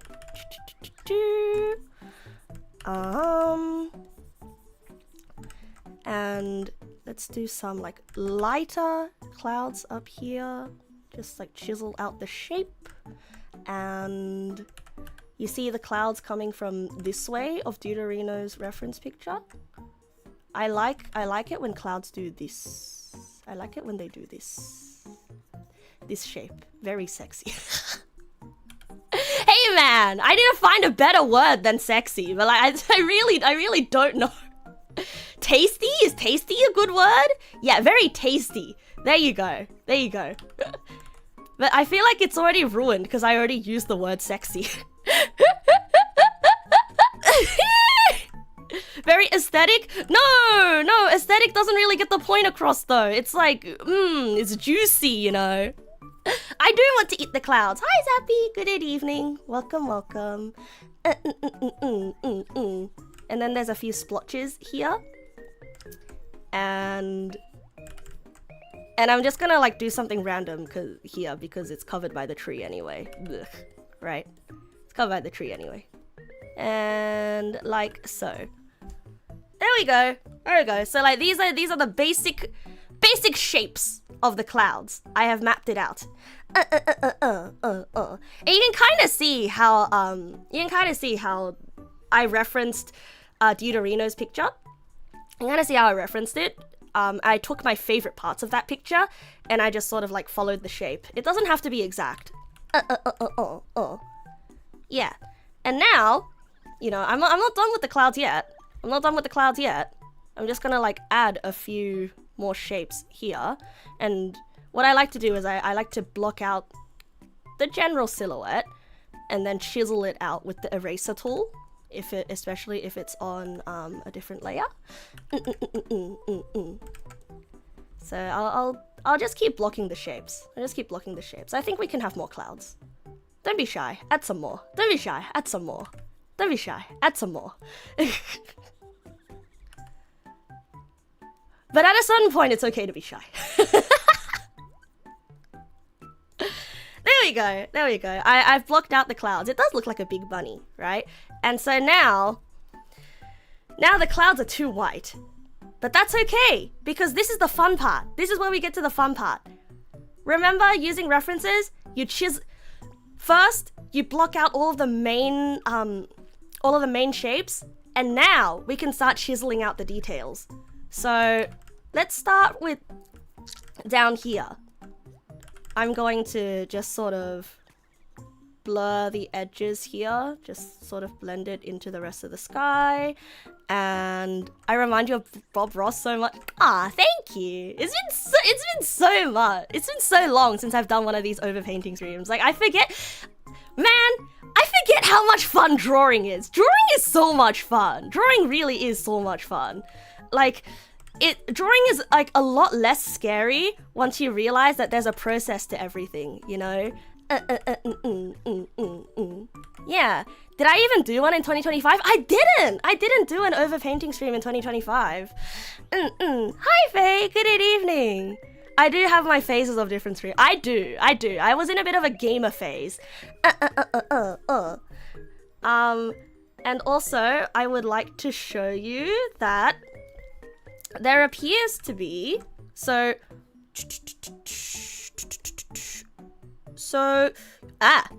you can see that like this cloud here, I'm kind of referencing this block here, right? I'm referencing this block here.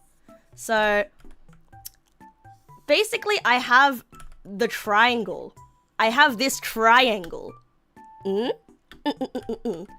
But you realize that there's like little pieces of details, little holes in this big triangle.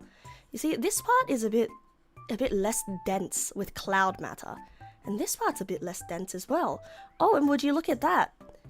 It's very faint, but you can kind of see that this part is less dense as well. And then this part is more white, you know? And so, when you chisel out your details, you can start looking at at stuff like that. And so what I'm going to do is I also am going to very, very, very lightly take my brush and thin out this part. Thin out this part. Yeah. And thin out this part. Yeah. And so we went from having a solid block of white to a cloud that's a little bit more textured. Yeah. And so that is how I would recommend using references. But like, granted, everyone has a different process when it comes to drawing, right? And so this is how I like using photo references. I find like I'm very, very not good at staying accurate to photo references, so I mostly go off vibes. This brush is really godly. I'll post this brush. I'll post this brush.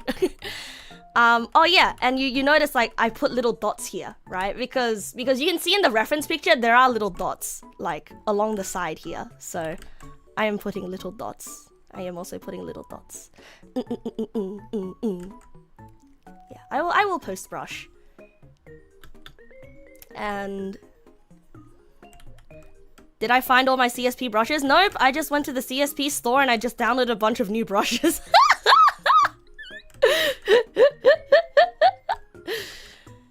And I want to make this part more white, so I'm taking an even whiter white and just like going along the edge here to make an even fluffier white edge of this cloud. And like that, this cloud is now sexy. This cloud is now sexy. And then you just sort of do the same with the rest of the clouds, basically. Yeah, you just repeat the same process with the rest of the clouds. So I'm just gonna do that with this one. So first, looking at the reference, this is the large shape, but looking at the reference, you can see that this large shape is actually split up into a bunch of little cloud pieces. So I'm gonna take this color and I'm going to just chisel away. I think it's very, painting gets a lot easier, like especially digital painting, if you think of it like sculpting. How do you know if the cloud is sexy? Well, when you look at the cloud and you think, damn, that's sexy. That's when you know it's sexy.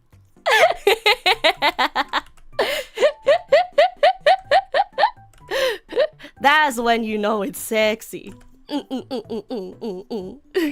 Yeah, it's just a vibe. Exactly. But yeah, so you just chisel away, and you can still see like the large shape, right? You can still see the before of like the giant triangle that this cloud used to be.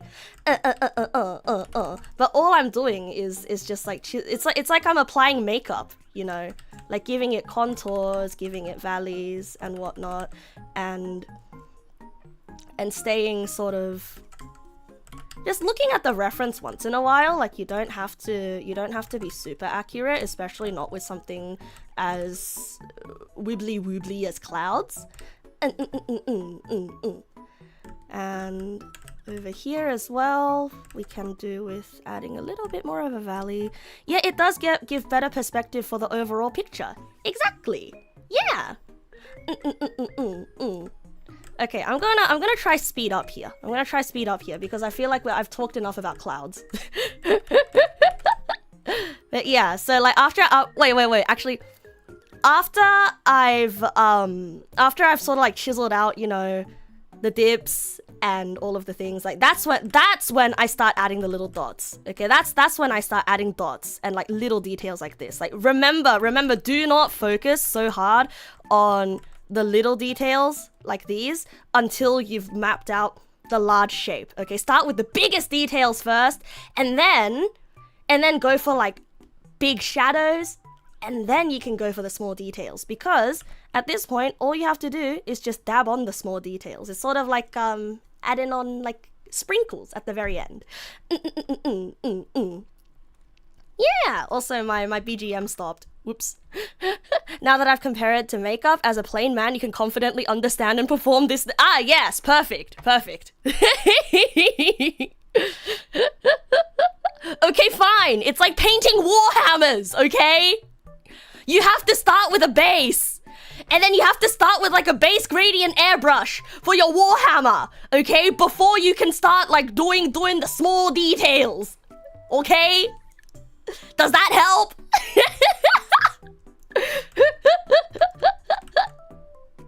Am I speaking a gender neutral language now? Yeah, first big details, then small. Because, if you're gonna be painting, like, a house, right? And you're, like, painting, like, you know, you start with, like, the base coat. That helps less. You've never touched Warhammer. Fuck!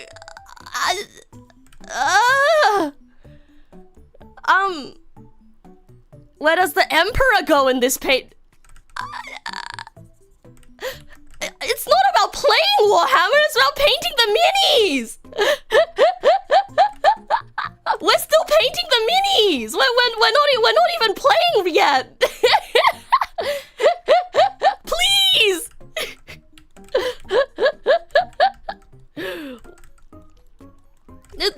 Please! Man. Your hands shake too much when you paint minis. Ah, so true though. Painting minis is very stressful. Because first you have to build the minis, and then you get attached to the build, and then at that point when you want to paint it, you're like, what if I fuck up now? As long as you keep painting the minis, you never have to play. So true. I feel like if I ever got into Warhammer, that's probably gonna be what happens. Like, I feel like there's too many steps to Warhammer. I feel like I get stuck somewhere. Yeah. And then I'm gonna add little dotty dots here. Little dotty dots.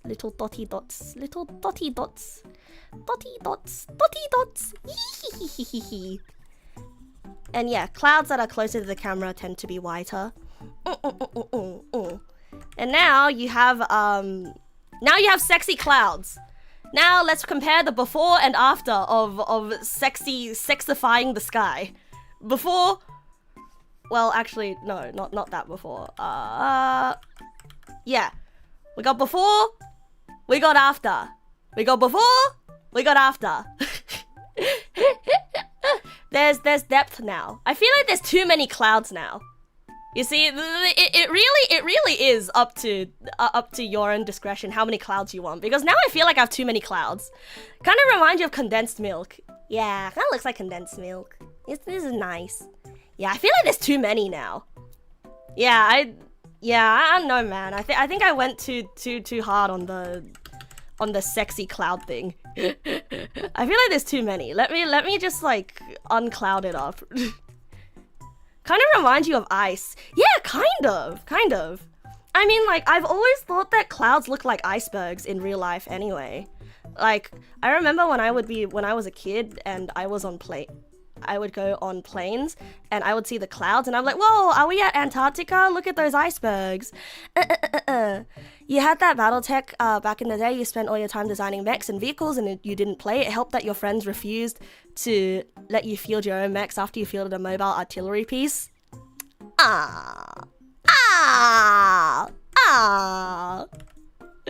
See, like, if you get too deep into one part of the hobby, you forget the other part of the hobby, you know? Hi, Dumpster Juice. Good evening. Also, hi, Roberta. Good evening. Are you late for the party? Well, there is no party, silly. The party is... Is there a party? I'm not sure. This makes you want to go on the sexy clouds. I do want to go on the sexy clouds. Yeah. Yeah, I feel like there's too many clouds. The sky is too sexy. I need less clouds. There needs to be less clouds. I think it's too late though. I think I clouded up the sky. It's too late. Oh well. See, maybe I should have chosen a different reference picture that wasn't just full of clouds. Because like, see that is also true. That is also true. The reference picture I chose is very full of clouds.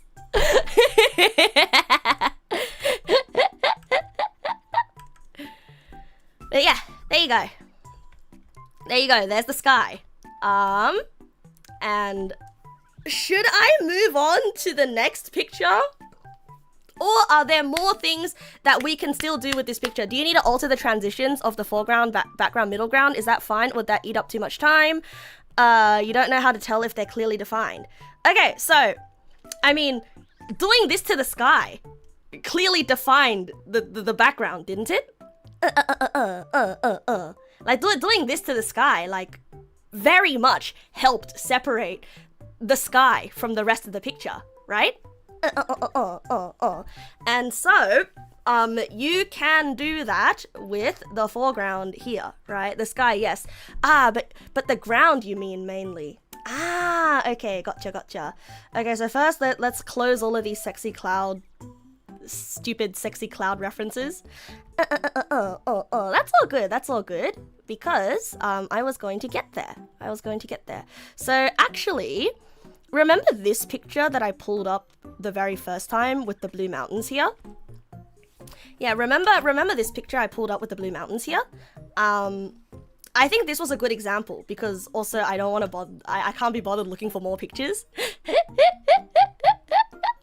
This might sound rude, but you did like the step before I added more clouds better? Yeah. Like I said, there's too many clouds. There's too many clouds. Is this a blood river? Or is this... Wait, is this a blood river? That's okay. I think I know... I also kind of liked it better before I added more clouds. I think I know what the problem is. It's this. It's the fact that the center of the sky was like more chiseled out like that. Yeah, so I just kind of like airbrushed it a little bit just to show you the difference. Like the perspective looks more satisfying. I also kind of preferred it like that. So I'm just gonna like leave this airbrush here and sort of like erase a little bit of it just so it fits.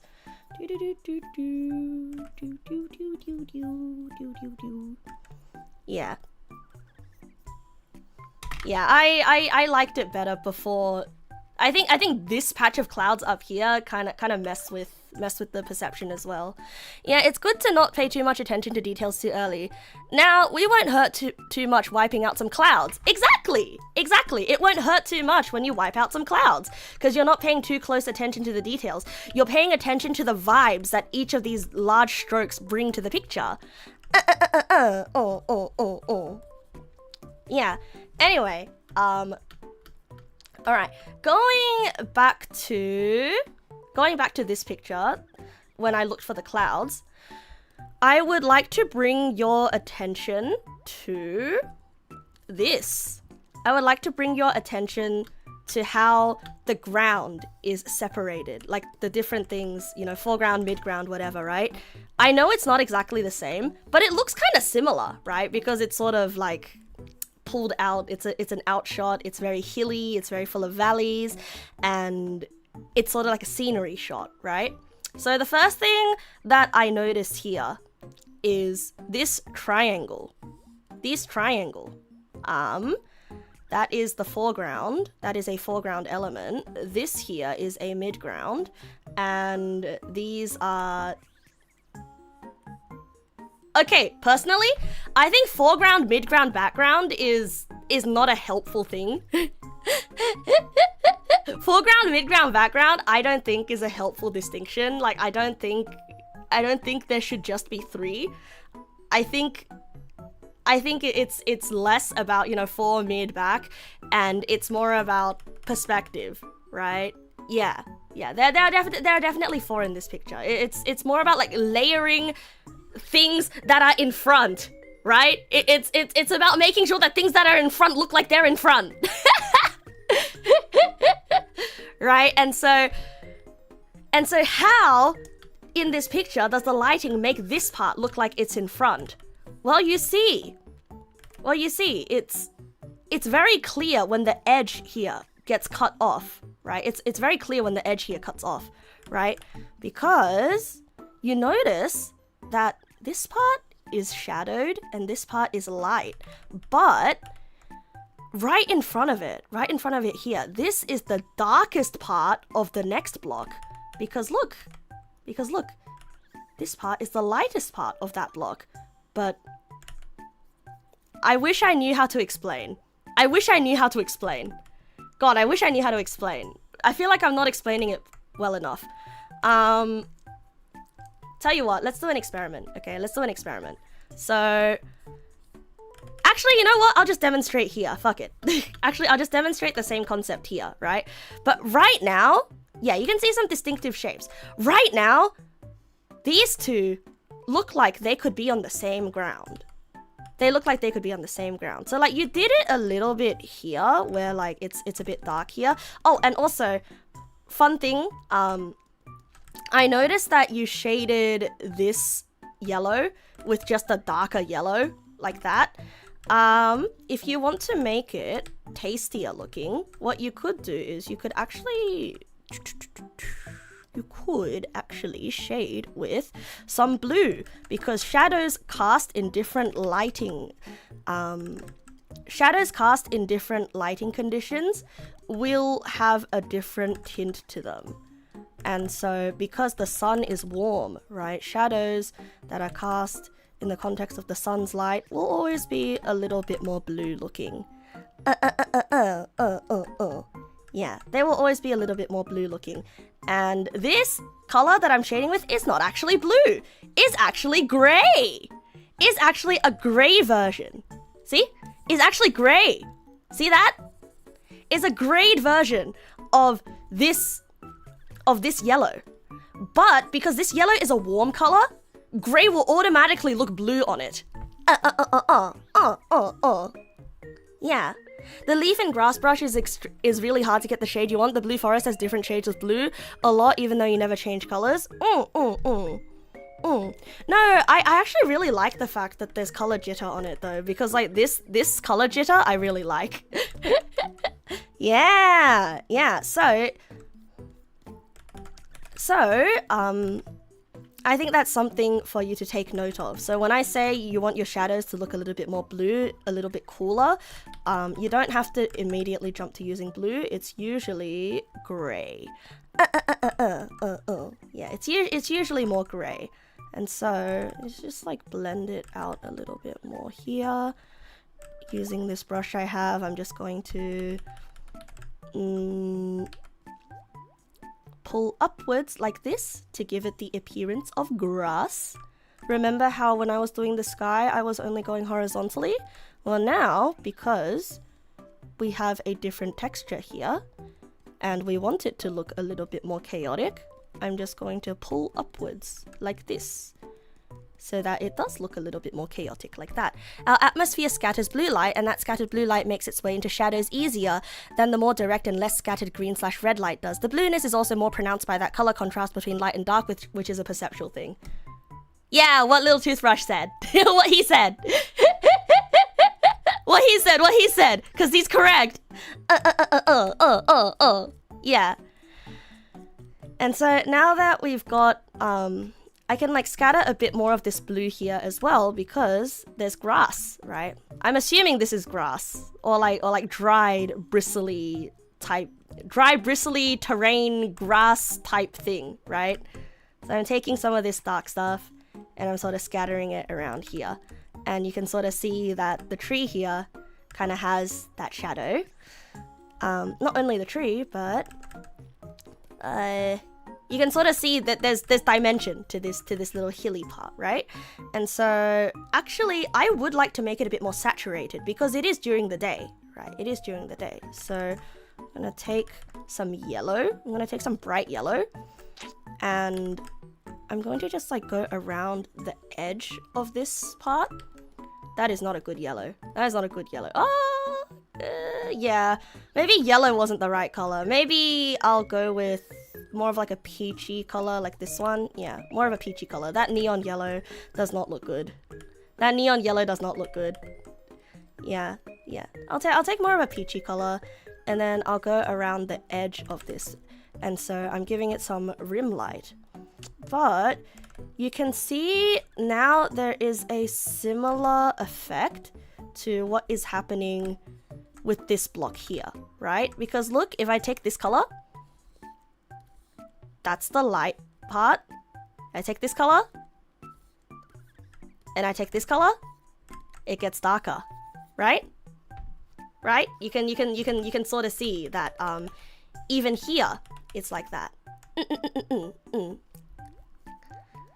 Even in the photo, you can see the curvature of the ground, even though it's covered in trees. Yeah, because all it really is, like, imagine it bold, okay? Imagine this piece of land, but it's bold. It's still got curvature, okay? But now it's just covered in trees. but it's not gonna lose its curvature just because there's trees.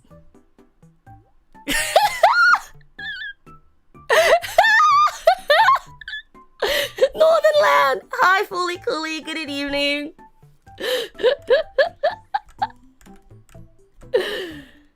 Yeah, we got a nice taupe here. Yeah. Look, it's a weird metaphor, but you understand what I mean, okay? It's a weird ass metaphor, but you understand what I mean. And as long as you understand what I mean, it's fine. And also I'm taking the taking the more saturated orange again, and I'm just going to very lightly brush over the part that I made dark, so that instead of looking like a big block shadow, it now looks more like a gradiented shadow. So I'm showing the contour of this piece of ground. Yeah! And so now you can see the before and after of that ground. Yeah, because technically the colors that you used are brighter than mine, but you have to make sure that the contrasts are there. And also I realize, yeah, the colors you use are brighter than mine, so I want to restore some of that brightness that you had. I want to restore some of that brightness. So let's just brush this in the middle. Brush this in the middle, between the lights and my shadows. Yeah, there we go. This makes you want to touch the grass. Hooray! Hooray! My art makes you want to touch grass. And that's art, baby. Art makes you want to do things. And this tree as well. I really like this shade of pink that you use for the tree. It really pops out. Personally, I think you could go even more dramatic with the pink. So I'm going to take this like even pinker pink. And I'm going to like drop this in between the shadows, and where in between the transition point of the shadows. I'm going to take this even pinker pink. Like, it doesn't make too much of a difference, but this tree now looks more aggressively pink. It's more aggressively pink. That's yeah, I don't know what I achieved by doing that. But yeah, I think we might also want to do a bit of that sort of I think we might also want to add some like bluish shadows to the tree, right? So by making it gray, you see how it's like magenta here, and then this is like sort of desaturated purple, dark desaturated purple.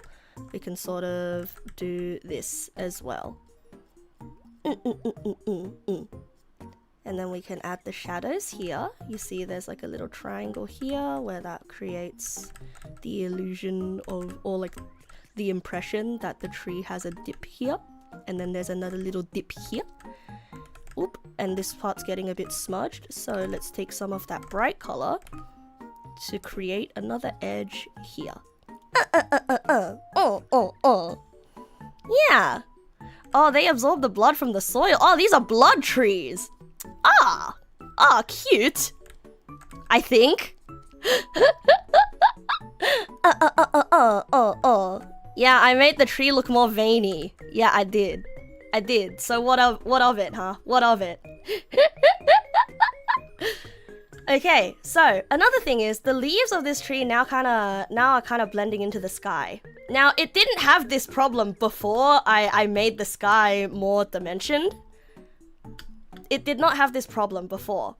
But we can fix it by simply adding some rim lighting. So I'm gonna take this color of the tree. I'm gonna probably go to like a bright cyan here. And I don't have your leaf brush. I do not have the leaf brush, but I'm just going to sort of estimate the edge of where this tree is. And sort of just do this. Do this, right? And I'm gonna brush it inwards a little bit, like it's sort of light hitting parts of the tree. So I can brush it in there. But sunlight is warm, isn't it? So this actually should be more yellow than cyan.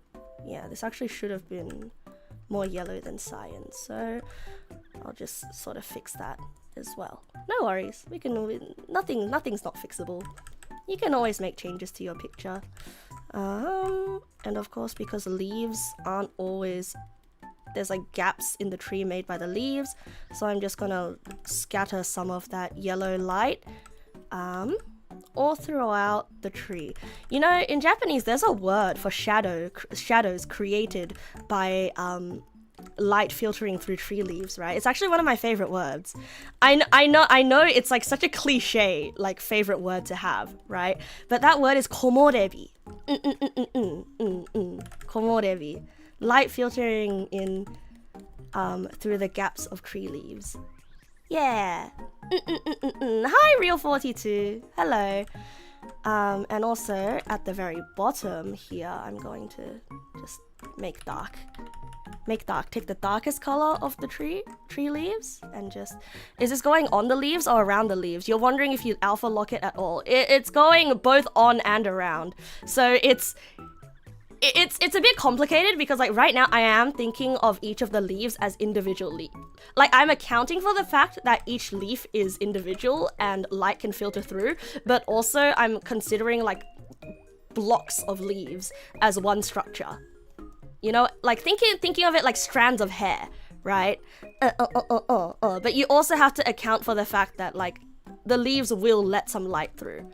And so, which is why I'm sort of like randomly scattering these dark spots throughout as well, just to make the light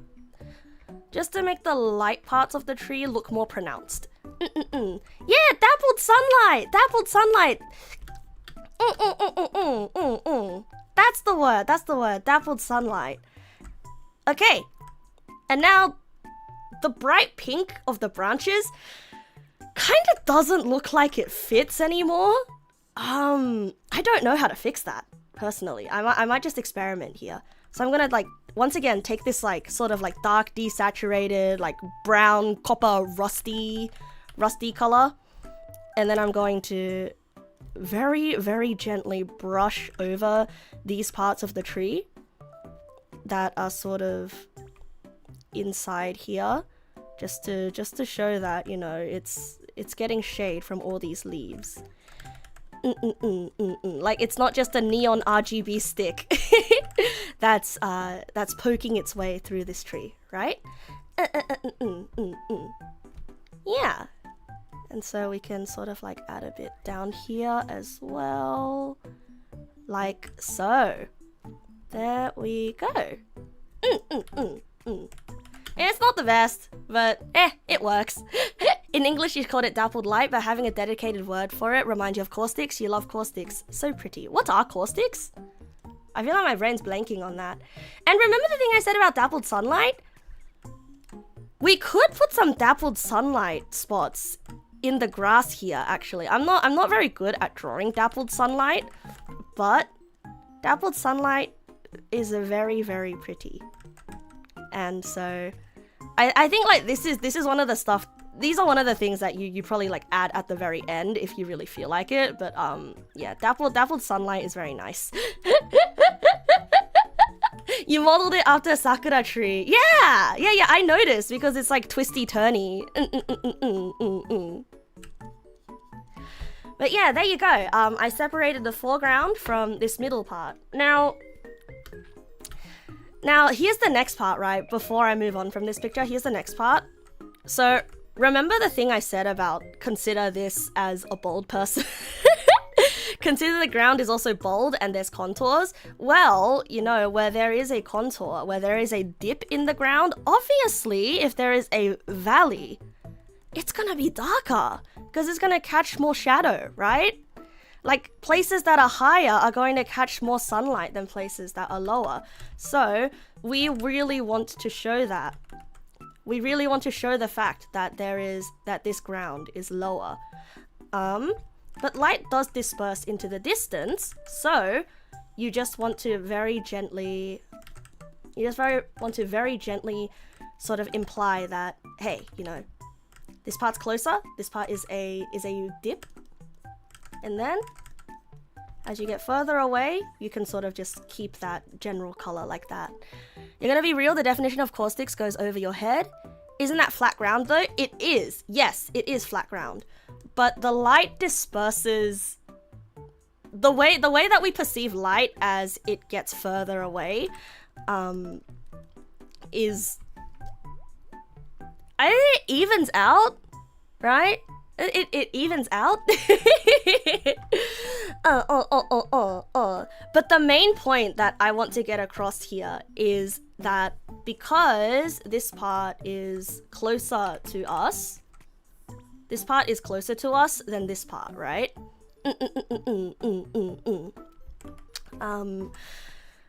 But we also want to communicate that this part is on a higher ground than this part.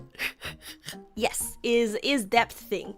God, I wish I was better at explaining. I feel so stupid right now. It is a depth thing. But man, a lot of the time, like when I really like to think about drawing. I really love thinking about drawing. Like when I go outside for walks or anything, I really like to stare at the environment around me. I really like to think really hard about, oh wow, look, this color is a bit like this. Oh, sorry, I started working on the river.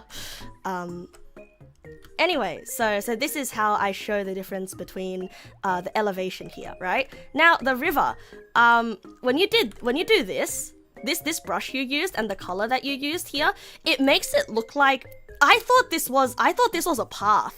I'm not gonna lie. I thought this was like a rocky path or a gravelly path of some sort. But it wasn't. It was actually a river. Yeah, I thought it was a path. So what made me think it was a path is the texture that your brush created. Yeah, it's the texture that your brush made here, right? Because water does not have this kind of texture, because blood, no matter what even if it is viscous, it does not look like this. So let's just cover that up. Okay, let's just cover that up. But we do want to make sure that there is, we do want to make sure that there still is like highlighted parts of this, right? And so what do we do at this point? What do? We look for a reference. We look for a reference. But I don't know how I feel about looking for a reference of a river of blood, so I'm gonna look for a reference of a river.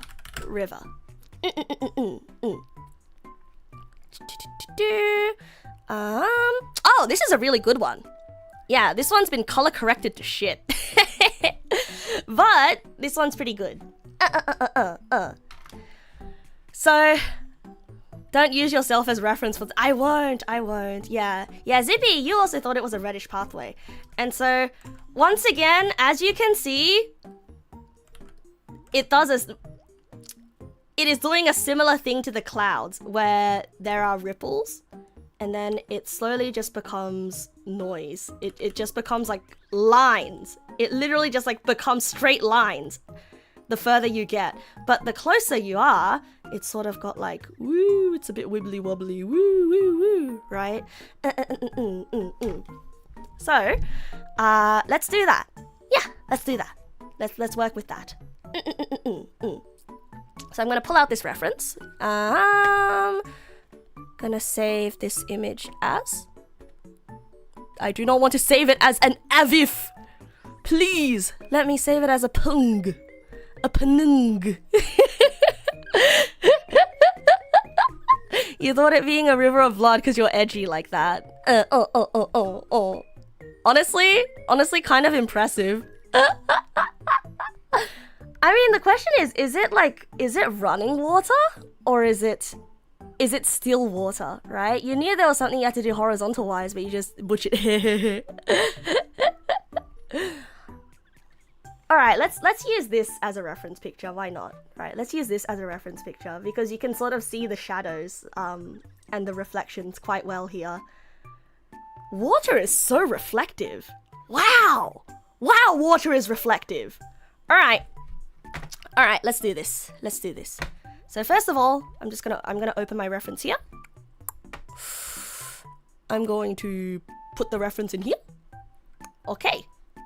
So as you can see, yes, water does get affected by the light source.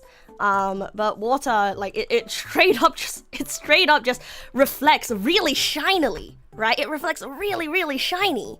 Is that the Fraser River and Beast? Is it? It's I found it on Google Images. It says River Ecosystem Science Learning Hub. Is blood reflective though? Yes, blood is reflective. Yes, because it's liquid, silly. The surface tension of blood should be like similar to the surface tension of water. And when you shine a light, right, on the liquid. Actually, I'm gonna look up a puddle of blood. Don't look up puddle of blood, okay? Yeah. Don't look up puddle of blood. I don't feel comfortable showing references of blood on screen, not gonna lie.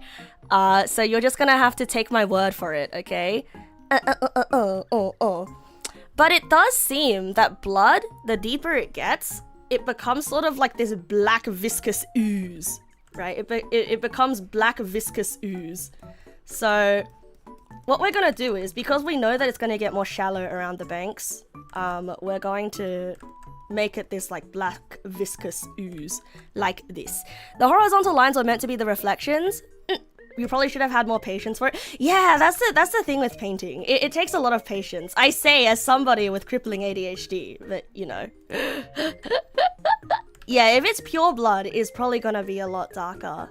I mean, when blood is thinner, it gets more red. So, yeah. Is it pure blood or is it water mixed with blood? Oh, that is true. That is true. I guess if we're going the edgy route, this can be like a pure river of blood, right? There we go. You want a massive quantity of blood for reference, and what you can think of is the shiny. Shining, it turns pretty dark and becomes bright red in little sprays. It's also very reflective. Yes. And I'm going to make it like I'm gonna make it brighter on the banks here.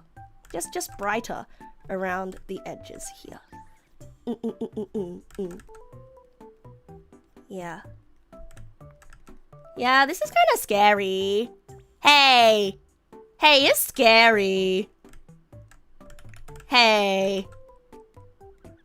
This puddle of blood is scaring me. Maybe it's the blood of a giant hemophiliac. Hey, he's scaring me. Scary. Okay, now for the river part, I'm gonna take this bright red, and remember, big details first, okay? So look at the way that the sun shines on that blood. Oh, good night, Kyan. Have a good night's sleep. Now, let's put in the reflective parts, okay? Let's just like sort of chisel out some the reflective bit of the river. Let's say I want this part of the river to be reflective. Like here, right? Let's just keep this part non-reflective, okay? Yeah, let's say we want this part to be reflective. So this is me chiseling out the reflective part of the blood. Yeah, you made the reflections what?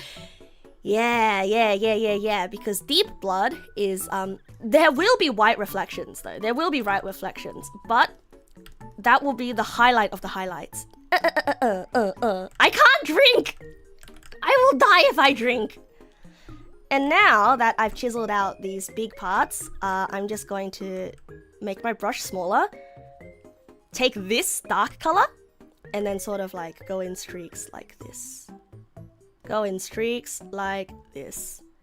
And sort of like make it a bit wobblier at certain points. Make it a bit wobblier at certain points. And sort of make it a bit darker in some places. Have waves like that. Waves like that. Now this is looking a bit more similar to what you did with the white reflection, right? Yeah, just make sure it's make sure it looks random enough. Make sure it's not like too uniform, okay? Because then otherwise it's gonna end up looking unnatural. Once again, similar to what I did to the clouds.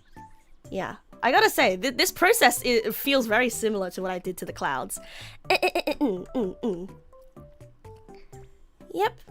So there is River of Blood, and of course, I'm not done yet.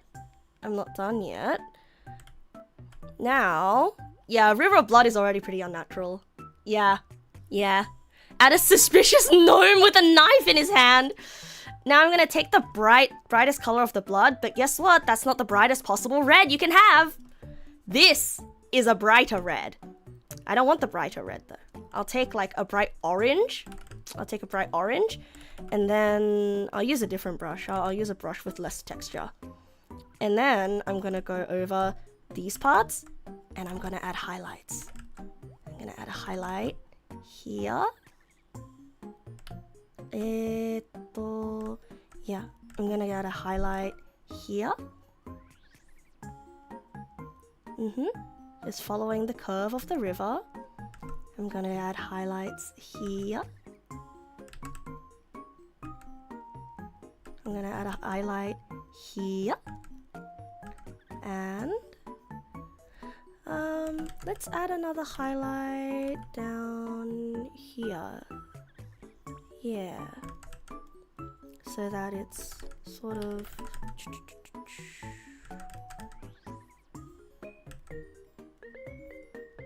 And there you go. There's your river of blood. There's your river of blood. And because it's a river, like my brush strokes are a little bit like bristly, so I could absolutely just blend these out. Yeah, I could absolutely blend these out. Don't blend too much of them. And there you go. Blood river. I feel like there is a way... Yeah. Cock Rock got even more penified. It really did. It really did in this context. Yeah! Blood river! Now we have the before. Now we have after. Now we have before, now we have after. So like you have to make sure that the texture of the surface you're drawing is fine. You know, the texture of the surface was looking kind of gravelly, but water is supposed to look kind of more, water's supposed to look more, velvety. But you know, there's a quality to Spoons' original picture that I like better than my edits. And it's probably because it doesn't look like his art anymore. It's starting to look more like my art, right?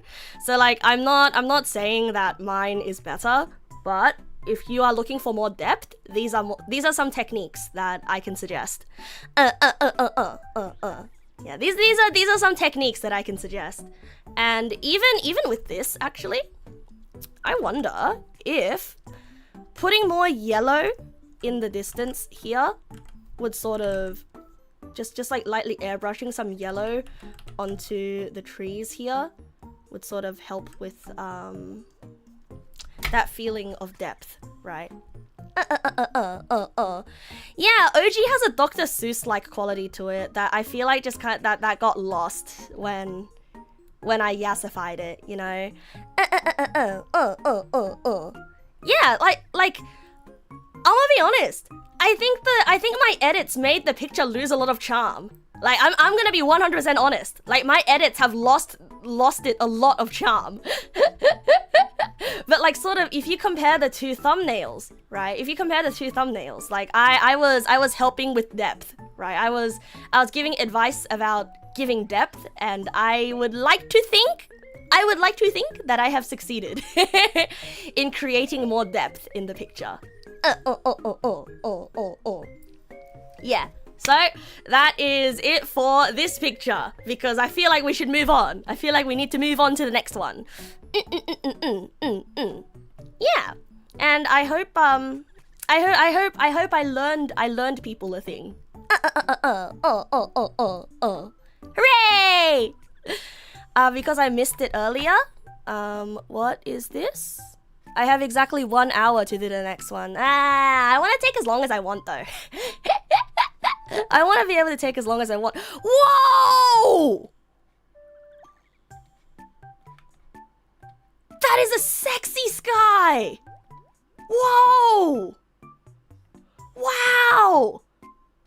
Wow, those are some sexy clouds. I feel like if those clouds became a man, like he would be like a dark romance protagonist. His name would be like something like Xavier or something, or like Zane, or like Caleb or whatever, right? Like it would be like a dark romance dude who would have the I love you, your name, but all I do is hurt you, your name, and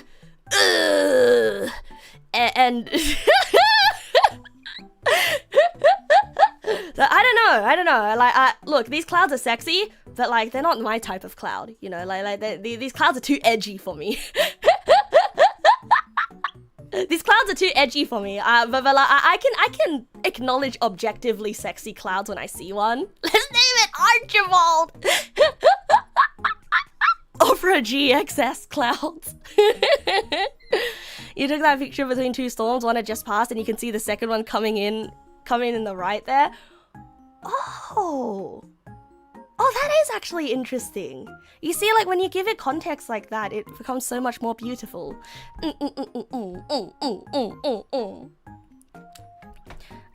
There's more sexy sex. Whoa, you're the best looking guy here.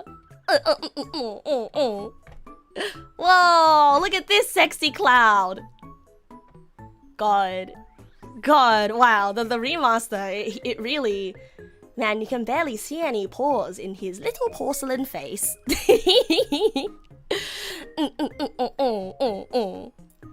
Yeah, drag cloud is in their own tier. Perfect weather to deliver an ominous speech to JRPG protagonists who's about to start their journey. Correct.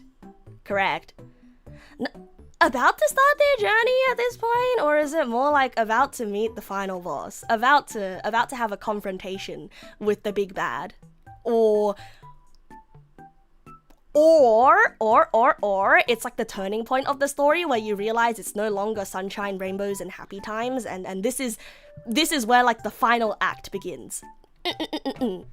Definitely a turning point in the narrative. I don't think a JRPG would start off like that.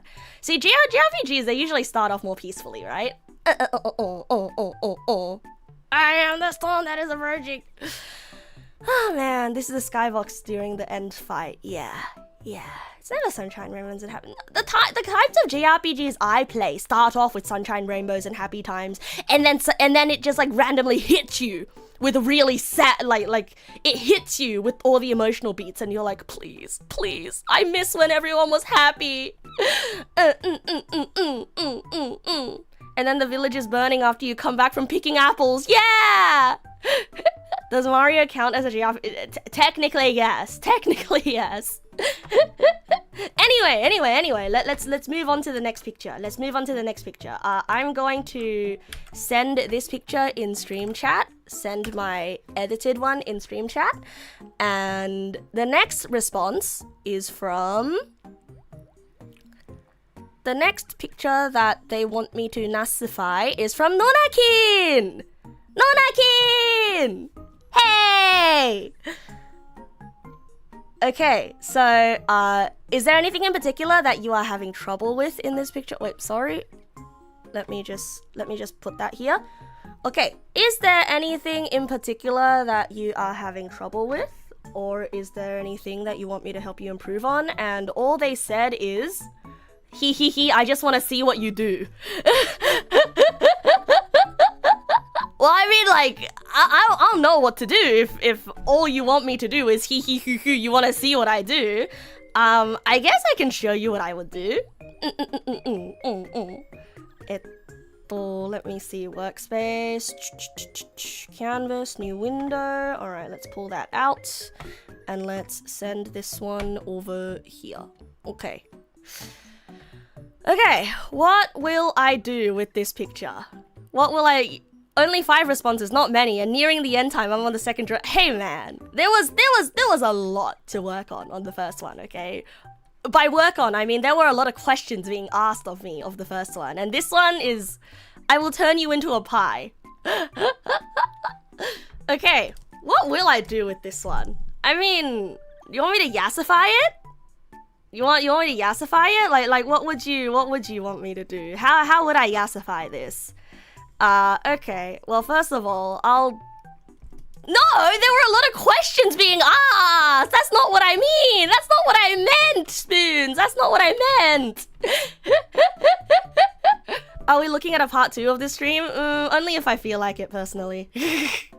Because I'm going to be starting my job next week, and I really don't know if I will have the mental bandwidth to be able to do something like this again, or if I'll even be able to stream next week. Yeah, this is some top tier character design. Also, I just realized that like your character breasts really boobily. Like holy shit. Like holy shit. Like this is these breasts are really boob. Like push up, bruh?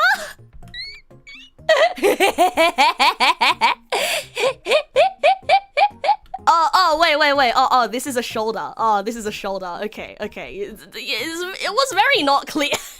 I thought that was breasting boob. I thought that was the curve of the boob being breastly.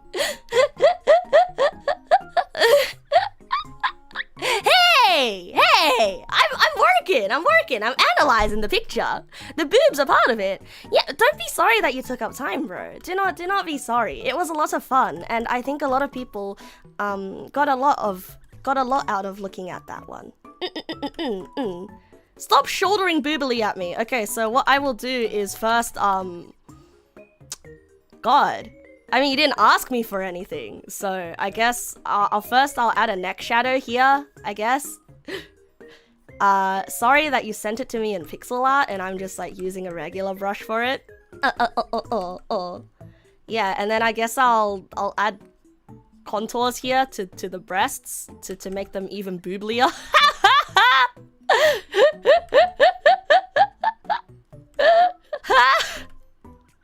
I mean, we are yassifying, you know. We're yassifying. we are yassifying the OCs. So, like, at this point, why not, right? Why not? Here you go. Become more breast. Become more boobs. Become more breasts.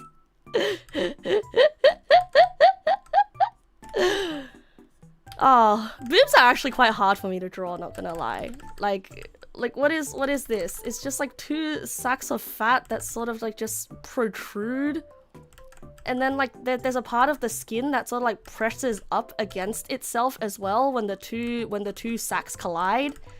It's just all like a meat. It's all just meat, you know, just sort of like squishes.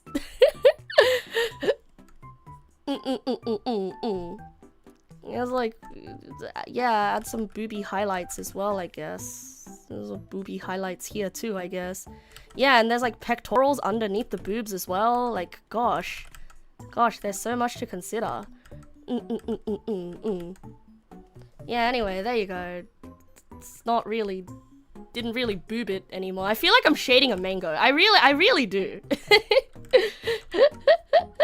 Let's leave these boobs alone. Let's leave these boobs alone. Oh my god, it's like those like stupid like those like sexy mods. Where they just like add like super duper like shiny texture and calls it a day. It looks so bad. Okay, have a good night, Uterino. Have a good night. What I will do here is I will make boob shadow here as well. I mean, what am I doing? What am I doing? Sincerely, what am I doing? So like this is the nipple line. This is where the nipple goes. And then so everything underneath the nipple is gonna get shadowed, but because the boob is round, and the shadow of the boob is round, and there's a nipple here, what am I doing? What am I doing? What am I doing? No, sincerely, what am I doing? You didn't ask for anything. You had someone recently say they gave advice to them, draw them like testicles, and the person just drew them way better from just that. Yeah, but then boobs have like a completely different dynamic if they're in a bra. You're about to back me up, and then I started talking about nipples. Ah!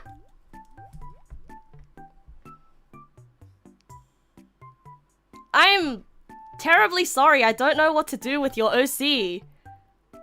I don't know what to do with your OC, Nonna Kid. I'm terribly sorry. Sorry, you really struggle to think of a piece to send in, mostly because most pieces have like a composition and things are niche fetish that are technically safe for work, but you wouldn't put it on stream. You did think of a different piece that might be better, and you have an actual thing to ask about it. No worry.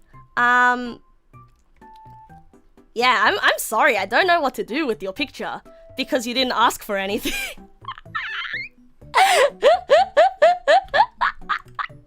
And all I ended up doing was playing with the boobs. Like, here, I might do this. Okay, I'll make the eyes brighter. So like, I'm gonna put some green in the eyes just to give it some more dimension. Okay. Just to give those flames some more dimension. You see this green? It kind of like melts in with the blue. Isn't that kind of sick? And also, I'm gonna add like this dark blue here where the wick is. Now I know that should be the brightest part of the flame, right? But what if I did this? What if I did this? Yeah, and gave it more of like a bulb looking texture, right? And so now it makes the brightest part of the flame look even brighter. If it was realistic fire, then you'd have more whites and oranges, but it doesn't need to be realistic colors. Yeah, it doesn't need to be realistic. Yeah, it makes the fire look. Oh man, I don't have the before. Yeah. Yeah! So like if you start with the dark color, especially for like something that you want to look shiny, if you start with a dark color and then you sort of layer on shiny parts, it ends up looking really shiny. Realistic fire can be blue too. It entirely depends on the material being burnt. I'm gonna add some yellow as well, just here, right? Just at the tips of the flame. So it's sort of like, you know how the myth goes, like blue fire burns hotter, right? Or like how people say that blue fire burns hotter. I'll put some yellow at the tips just to show that it's becoming a little less blue. Because the core of the flame here is the hottest part. Yeah! Blue fire indeed burns hotter. Yeah! Hi of Hida. Good evening. Hide of Hida. Sorry, that's not a myth. It's actually true. The thing. Yes. And you've got this I know that the flames are supposed to be the bright part. You know that the flames are supposed to be the bright part, but the flames kind of overlap with this like spirit glow, doesn't it?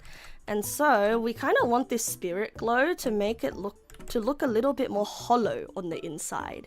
Yeah! What are you, some kind of hollowed out knight? Like a hollow knight?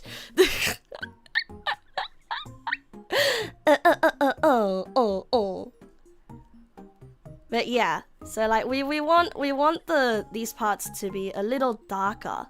Ain't no way! Wow!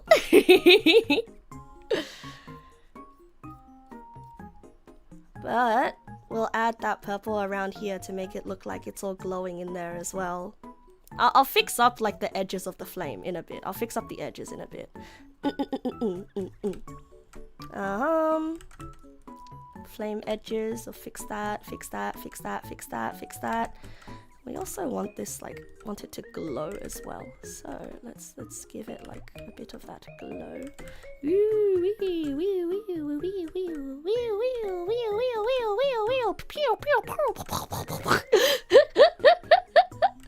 Sounds Neg Nasu makes when she is drawing. Hooray. Yeah.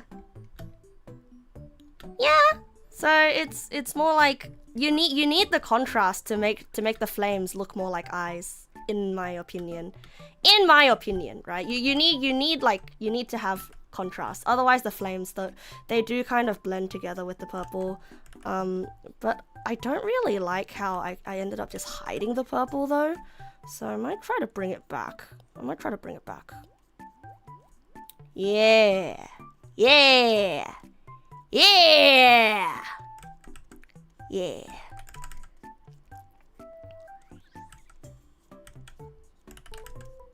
But not too much. Yeah. There we go. Just so that the flames stand out a bit. Hi! The blue parts are the wax. Yeah, hi Robert. Good evening. Welcome, welcome. The purple glow is from another wick lit in the middle. Ah, okay. If it's another wick lit in the middle, then yeah. Okay. Understand. I'm gonna use like this pen. I'm gonna use this pen now because I like this pen. I like this pen of mine. It has sharp edges. It has sharp edges, and I really don't like using pens that smudge too hard. Because sometimes things can get like super muddy, right? So I tend to like pens that are blockier. Hooray! Okay, so if it is from a wick, another wick on the inside in the middle, then I think it's fine if it doesn't like. Oh, I guess it's hard because then the colors would kind of blend together, wouldn't they? Yeah, like it would blend together, wouldn't they? It's a wax that's being cried out. That is such a sick character concept. Yeah, light sources and stuff are something that I'm still not entirely too strong when it comes to. Yeah, I'm just gonna do this and this part because it's being hit with light. I'm gonna make it pink because it's being hit with the light that comes from inside. Gonna make it pink. Yeah. Gonna make these parts pink as well, just to show some rim lighting. Yeah, this is a glowy eyes. I would like this blue to shine through a bit more though. You can barely handle colors at all. You always get tired after doing basic lines, maybe flats, and you just want to move on to something else. I get that, bro. I really get that. I really get that. Which is why I basically don't even do lines. I just go straight to colors. Like big strokes make it so that you don't feel sad when you erase something, right? Just gonna... Just adding the pumpkin lines. Just adding pumpkin lines. Like this. Hooray! Man, these colors are so bright that I'm using right now.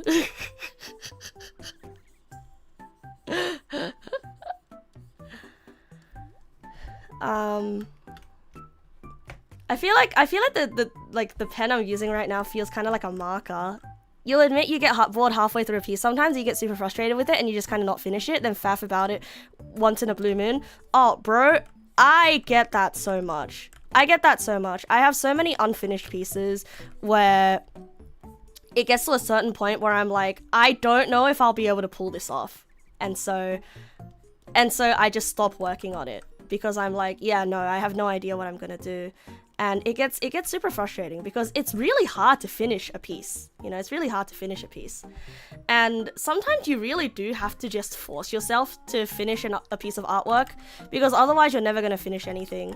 And I find that the more experienced I get with drawing, like the higher my standards are for myself, the longer I tend to take on my pieces because my stopping point becomes later, like my stopping point becomes larger and larger and larger, right? Yeah. Yeah, I guess it's less frustration for me as well, and it's more like I'm bored. I'm bored and like this piece isn't finished yet, and I would really like to finish it, but like I want to do something else now. Basically, yeah. I wonder if this part of the mouth is part of the wick that's being burnt, or if it's being lit from the inside. I'm gonna guess that it is wick, so I'm gonna make it a little bit darker. Yeah. Gonna make it a little bit darker. And then gonna make the tongue the same color as the wick. Yeah. Yeah. We can do with making it a little bit lighter though. Man, I'm so not good at like these kinds of esoteric character designs. Yeah, meh, good enough. What if I did another art piece then? Right? It's like, I guess like when you get to a point where you're happy with the piece. But I feel like as you draw more, your standards for yourself will rise as well, right? My Earthbound inspired pumpkin man, is a pumpkin. It's a little pumpkin guy. It's made by non-existent pumpkin, and I'm just painting over it to give it to. I don't know what I'm doing with it, honestly. I don't know what my end goal here is. I'm gonna be real with you, Chief. I'm just drawing for fun. Maybe you're just complacent with your art. Maybe. But like that's not a bad thing as well, because here's the thing, right? There are people who pursue art as a hobby, and there are people who pursue art as a discipline, right? And the people who pursue art as a discipline, like they will always be looking to improve their technique and whatnot. And it's the discipline itself that is the hobby. But sometimes, like, just the act of drawing is enough, you know? Sometimes just the act of drawing is enough. And I think we as a culture, we tend to conflate the two. Like, I know that I used to get super judgmental about people who were just happy with drawing and they didn't seek to improve. And they didn't really have ambitions with their art, because I'm always looking for ways that I can improve, right? Or like I can draw new things. But then the truth of the matter is, like, that's not the case for everyone, you know? Like, drawing is something that should bring you joy. And if it's getting to the point that drawing is not bringing you joy, like, you have to consider, are you pursuing art as a hobby? Like, is your hobby drawing pictures, or is your hobby pursuing illustration as a discipline? Because it's true that, you know, you can still want to draw and be good without having it as your full-time job, but is your hobby drawing, or is your hobby the discipline of art / illustration, right? And I think that's a pretty important distinction to make if you do feel burnt out on art. That is just my 2 cents. And I had to consider it for a very long time, right? But like I personally lean more towards discipline rather than like the process of drawing, you know. To whoever said this baby can fit so much oval in it, Nonakin smiley emote is just oval.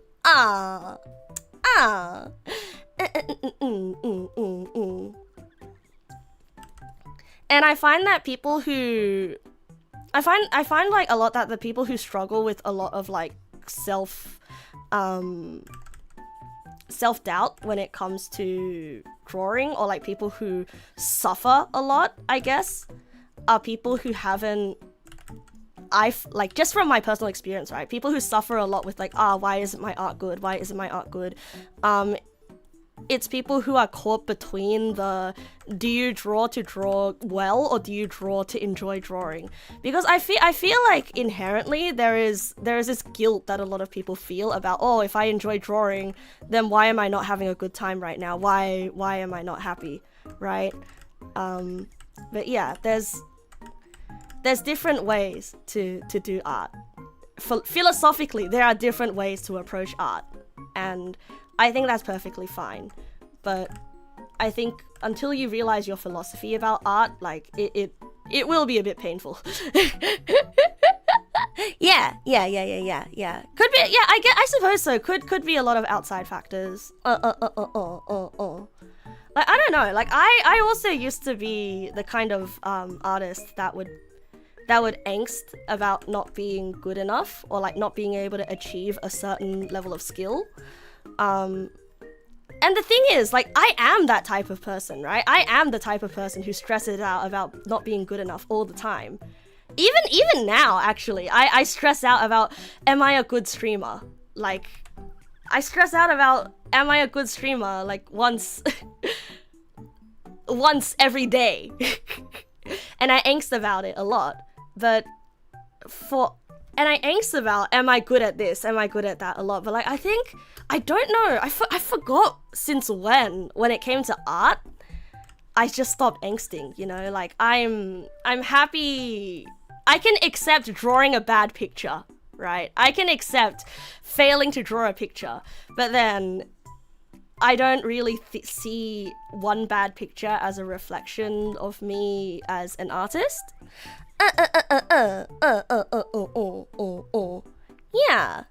Yeah. And I don't know, I hope to find that sort of peace in other parts of my life as well. Like maybe it comes with like a comfort, right? Maybe it comes with a comfort of knowing that I don't draw to make the best picture ever every single time I draw. I draw so that every time I draw, I come away a little bit better with more knowledge of more techniques that I could use. Yeah. Like if I made an ugly picture, that kind of sucks, but it's okay. I can move on from it. I can sulk a bit about the time I spent on it, but like I'm not gonna be like, wow, this means I'm a bad artist. However, for streams though, I can have a bad stream and I'll be like, wow, this means I'm a bad streamer. So like, I genuinely don't know what it is about art that makes me so chill.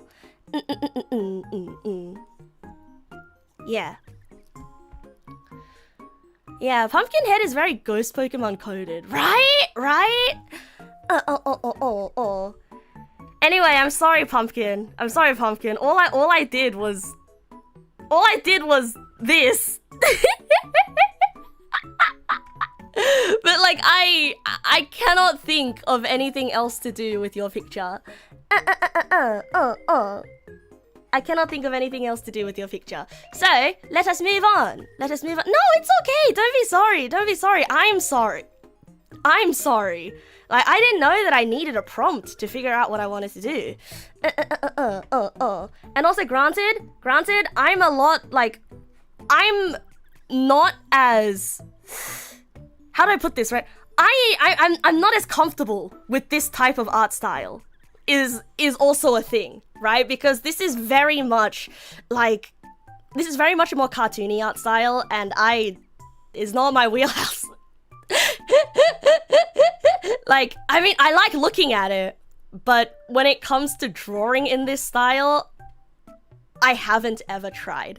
And so there's nothing that I feel like I could respectfully add to quote unquote improve it in any way, you know.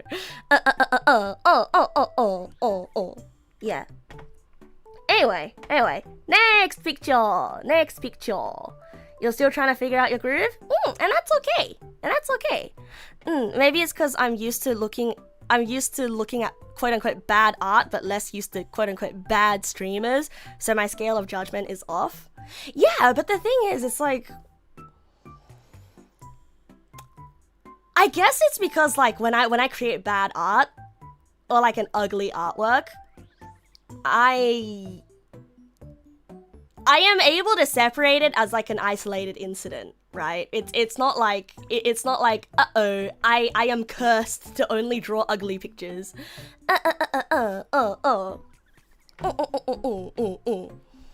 Anyway, next picture was by Mikey. Next picture that got sent in was by Mikey. Yeah, some people spend their life drawing traditionally ugly things for the sake of it. That same logic applies to streams. Yes, this is true, and I wish I could get that logic into my brain.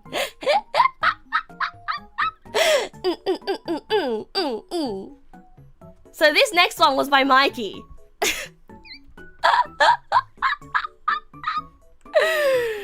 I remember this one. Do you guys remember this one? This one was the one that they sent in as blackmail for my anniversary stream.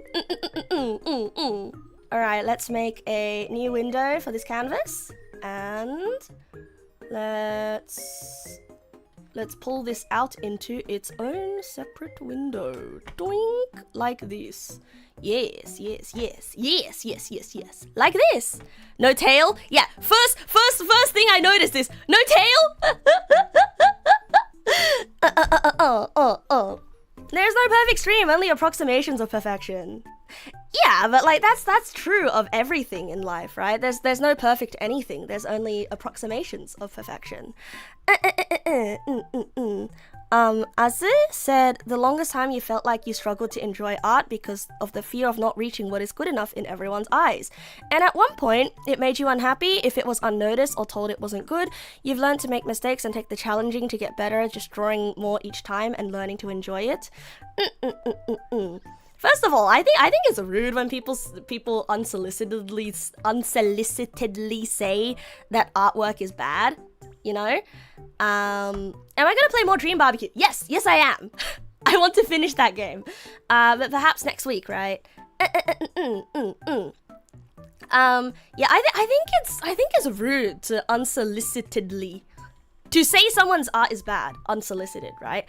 Because everything you draw, it's supposed to convey an idea. You know, everything you draw is supposed to convey an idea, and you made it for someone. Maybe you made it for yourself.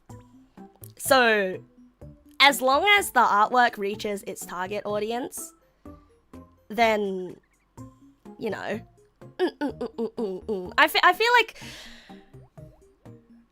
what's always made me happy with drawings is if I know that there is someone that I drew this for. There is someone that I drew a picture for, right? And if I know that my picture is going to reach that person, they're going to understand it. They're going to understand what the picture means, right? So it's a lot easier for me to draw pictures for people. Anyway, so this is a toilet fishing picture. And Mikey said, "Hello, it's just my anniversary drawing because I have drawn 0 things since.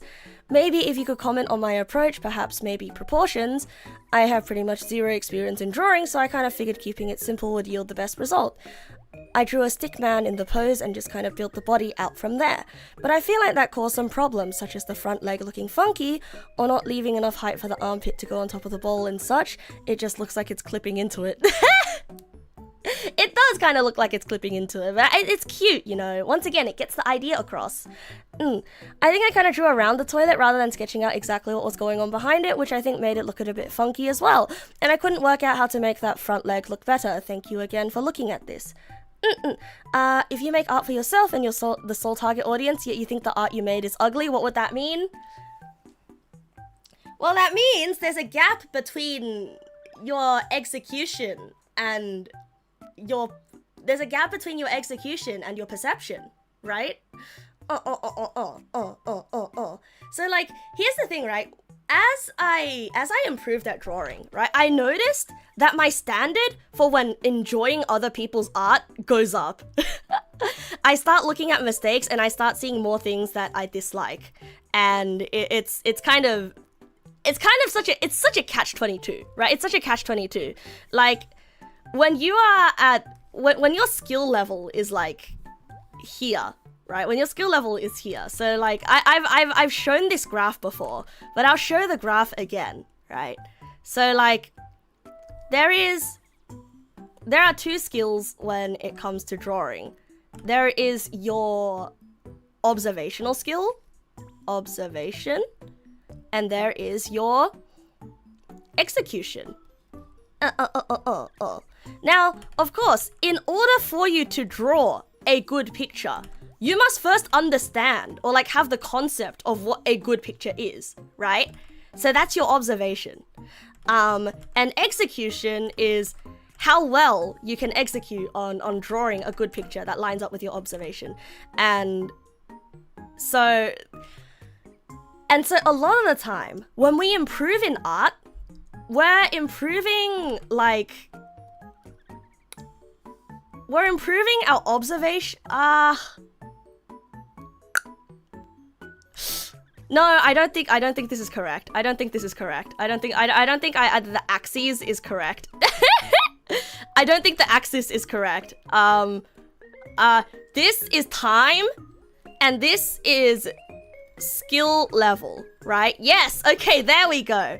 So we have one skill called observation, and we have another skill called execution. And I feel like, once again, this is the same for a lot of skills, right? It's not just drawing, but like this is the same for like music, drawing, literally anything, right? Observation, execution, right? So your observation and your execution, they will grow at different rates. Your observation is your ability to recognize good art, right? Or like good music, or good, like, God forbid, good code, right? Is it the same for singing Dan Dan Haiku Naru faster and faster? Perhaps. Right? And so generally your observational skills will grow first, before your execution skills, right? So your execution skills, they might grow like this, and like at a certain point in time, they might intersect like that. And this is the only time where you will feel happy.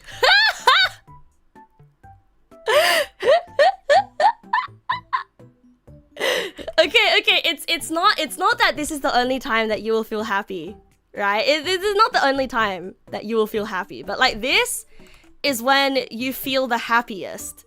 You know, this is when you feel like, wow, I am the king of the highway. I am the best, right? Yeah, you feel happy through observation. Right, exactly. But like this is usually, okay, how about this? This is usually the point that people aim for. Right? Like this is usually the point that people chase when it comes to developing any skill, right? This is the moment that we are chasing. This is the top of the mountain, essentially. But what you don't realize is that once you reach this, your observational skills are also going to run away now. Whee! And then your execution must try to catch up, you know, and it will... Wait, it won't intersect like that. Yeah, your execution, it might lag behind. It might stay at this point, but like it grows like this, right? It kind of grows like that. Yeah, it kind of grows like that. You wish your execution was anywhere near your observation. But you know, the thing is, right? The thing is, like, doesn't this look like suffering? Doesn't this look kind of Sisyphean? Right? Did I see the link you posted? Yeah, I saw the link you posted. I understand. I understand. Like, I'm referencing something similar to that. I am referencing something similar to that. I'm basically referencing something similar to that, but like it's not just about art. Like this does not it does not just apply to art. And so like doesn't this look, you feel like you hit the point with playing with the bass, but then your observation ran away and now everything is pain. Ah, scary. Scary, scary, scary. Yeah. But I feel like with this cycle, right? Doesn't this feel super painful? You know, doesn't this like feel super painful? Like where you spend more time feeling like you are shit than you spend feeling like you are good at the skill. Right? When the observation line just disappears. And like sometimes, like obviously like observation is a skill that you need to actively develop as well, right? It is a skill you do need to actively develop because I have seen artists plateau. I definitely have seen artists plateau. And they just stop getting better at art. It happens, right? It happens. But yeah, it do be like this. And the point is that the theory, you'll never feel good, just barely able to reach your own expectations. Basically. And if you are the only person that you are drawing for, then that just simply means that you have not hit this point. Personally, when it comes to, that's why you should get enjoyment from other parts of the craft rather than improvement. Exactly.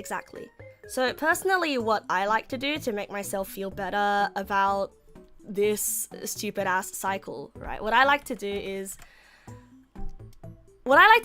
I like to overwork the hell out of one drawing. I like to spend a very long time on one drawing. Obviously, if I'm just doodling, I'll just finish the doodle and just be like, it's done, right? But every drawing, I try to do something new with it. Like, I try to step out of my comfort zone. So it's sort of like I am forcing my execution, you know? I am forcing my execution, right? I mean, like, literally, just in this stream, like, I was like, oh, hey, let's look at some reference pictures of clouds. And we looked at the reference pictures, and I learned something new as well. You know, I learned something. I think there is a way to get the picture you want from your brain onto the page. It's just that your imagination is blurry, right? And over time, your imagination will improve. From what you've been feeling with daily boxes, the execution part keeps trying, but the observation is a flat line. And that is why sometimes you need help, right? That's why sometimes you need help. That's why when sometimes artists get stuck, they think, oh, you know, like, what is going on? What is going on? Why do my pictures all look like they give the same vibe, right? And I guess like that's kind of why I started doing this stream series again, because I see so much potential in so many people, but also I don't want to give unsolicited advice and unsolicited thoughts, you know. Because sometimes I think it's also good to take a break from drawing and consume some art, right? Consume some art and try to like think about, what do I like about this? What do I not like about this? I know it feels really mean to do that. But that is how you improve your observation.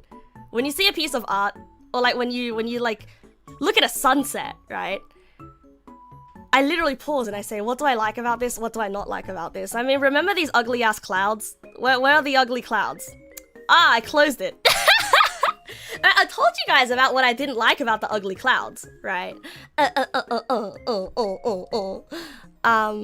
And so like when you know what you don't like, you will figure out what you like. Yeah, the appropriateness of unsolicited advice depends on the context and the situation. This is true, but when it comes to art, like, a lot of the time, unsolicited advice is not welcome. Unless they are actively asking for it, in which case it will be solicited. Yeah. So, like, when it comes to hobby stuff, do not give that unsolicited advice, because it does... You will end up sounding like a dick. But if like someone's like, you know, behaving like a little pee-pee poo fart person with no manners, then at that point you give unsolicited advice. Hey, you're behaving like a little pee-pee poo fart with no manners. Fix it. Anyway, back to this picture. Back to this picture. Right. So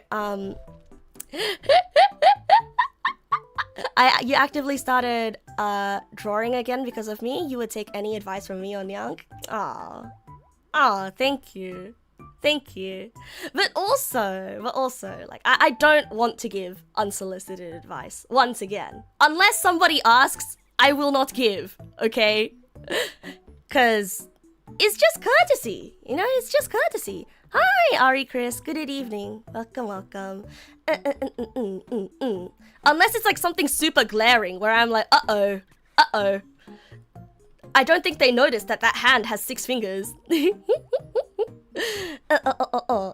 So Mikey's question with this drawing is whether he is about the process of the drawing, right? Mikey's concern with this drawing is that whether he took the right process to drawing or not, whether he took the right approach to drawing or not. And so this is more like this is more about a compositional thing, right? This is more of a compositional type question. So I'm gonna be honest, bro. 100% honest. I also suck at doing this. But if you are unsure of a picture, you did the right thing by stick figuring. So like if I were to draw this picture, right? Let's say if I were to draw this picture, right? What I would start with, okay, what you're supposed to start with is a thumbnail. What you're supposed to start with is a thumbnail. And like I would probably start with the toilet as well. Like this, right? And I would also be like, oh, reaching into a toilet, head here, arm here, holding onto toilet, body here, going, eek, you know? And that doesn't look quite right. But once you get the one that doesn't look quite right, you're like, okay, it's a similar thing, right? It's a similar thing, you know? First you scribble it out, and you're like, that doesn't look quite right. Let's fix it. Let's fix the part that doesn't look right. It's everything at this point, actually. I actually really like what Mikey did here with the gesture is insane here. You know, personally though, if I wanted to draw a reaching into the toilet type picture, thank you, name that I do not wish to read. Thank you. Well, thank you for the follow as well, armpit lickers. But if I were to draw this picture though, I would like to go for a more dramatic vibe. I would go for a more dramatic vibe where like the toilet is sort of up angled like this. Because you're trying to like think of the vibe that you want to go with for a picture, right? I don't know how to draw a toilet. This is where I would pull out the reference, but lazy, so lazy. I am so lazy. So like here's the water tank of the toilet. Oops, here's the water tank. And you can sort of see that like this is like an up angle.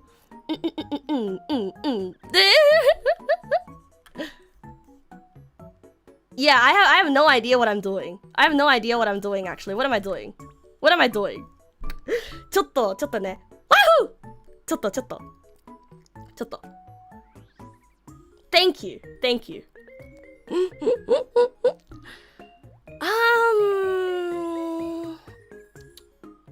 it's about image construction, but like I'm already seeing this picture. So like I feel like any advice I give about constructing the picture would just be like me copying the picture, right? You have no context and you're worried about the image you're looking at. Reaching into a toilet? I dropped something in the toilet. Basically, I am giving advice on art. So, if I were to draw this picture from a different angle. Okay, let's try drawing this picture from a different angle. What's over painting? So like painting over someone else's picture. Why am I looking for advice I'm not looking for advice in the toilet. Draw someone using the toilet. Okay, if I were to imagine someone fishing in the toilet, first of all, I would come up with some thumbnails, right? So when you're trying to come up with, so now we have the subject, fishing in toilet, right? That's our subject. So what you would do is you would make a thumbnail.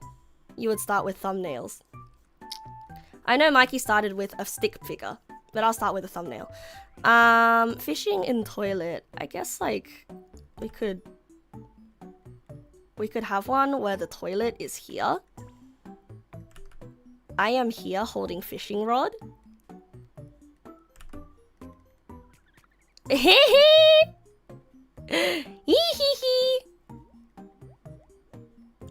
And then there's like a little chair that's been folded out here, and toilet.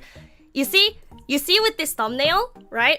You see that with this thumbnail, like I've sort of like sketched out my idea. The proportions are all wrong. The proportions here are all absolutely wrong. But now I have a reference for exactly what I want to draw, you know? I have a reference for the vibes. And now, when I'm sketching the actual picture, first, I'll probably like draw the character sitting here, right? I'll draw the character sitting here. The vibes. You regret to say whatever I caught is in fact not a fish. Ooh. And this is the part where I would usually look for references of somebody fishing. But you know what? Super lazy. I'm lazy right now. Super lazy. I like to draw the head here first, and then like this is the chest plane. This is the plane of the body. That is the chest area. And this is also chest would not be popped out. I think when you're fishing, you're kind of scrunched up when you're fishing, right? So like this is the chest where the rib cage ends. Chest where the rib cage ends. And then this is like the squishy part of your spine. and then when you sit, your pelvis bone is kind of here. But because you have tummy, it kind of squishes like this. Yeah. And then because pelvis bone is 3D shape, you are this is like where the butt would be on the other side. Yeah. Learning, and I mean like I'm just flubbing it, man. I'm just flubbing it. I'm just flubbing it.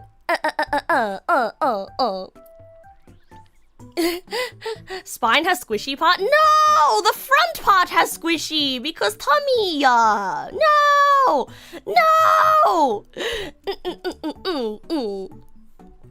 No! Front part has squishy because tummy. Yeah, so this is tummy, this is squishy, and also look, this is spine, and this is rib cage, right? And so rib cage part is here, okay? And this is I forgot what a pelvis bone looks like. But it's once again reference, okay, reference. But like when spine is curved like this, right? Your pelvis bone it angles the legs out somewhere. Pelvis angle leg out. Anyway, pelvis. Huzzah! Okay, and then we have the butt, le butt here. Pelvis, leg, angle out, yes. And then this is where leg skeleton connects. But I don't want to draw skeletons. I'm not that good at anatomy. I'm really not that good at anatomy. But yeah, and then like leg comes out here, and also leg would be facing us here. So there we go. Let's see, erase this skeleton. And the leg is... Hooray. Hooray! And now we have the foot here. And here we go. Here we have the head. And where do we put the fishing rod? I mean, fishing rod would usually, the base of the fishing rod would be here, right? The base of the fishing rod would be here. So we'll have the hand holding the fishing rod here. And don't forget to make sure that the pose looks relaxed, like this. Because you're relaxed when you're fishing. You know, you're relaxed when you're fishing. Yeah. And here's the chair that I am sitting on. Here is my fishing chair. Hooray! Hooray! Hooray! And oh man, I need to extend the canvas. I have to extend the canvas. Change canvas size. Make canvas bigger.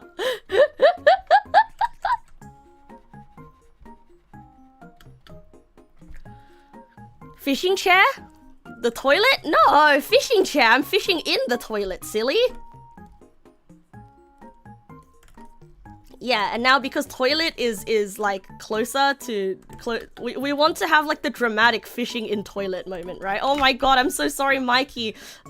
Your picture is like leaving the frame.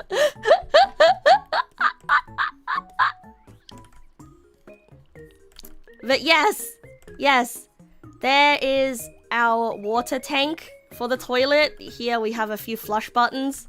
And toilet here, also fishing rod, go in there. Toilet, toilet, toilet, toilet, toilet. Now this isn't even gonna be the final iteration of my sketch, not gonna lie. This is just...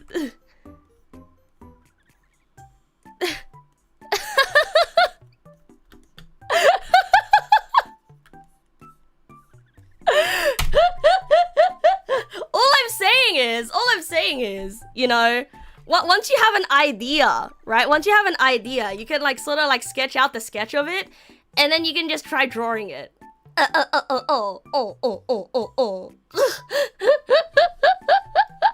Right? Yeah. And now I can like erase the face and make it Neg Nass. Yeah. And now I can add my hair. Yeah.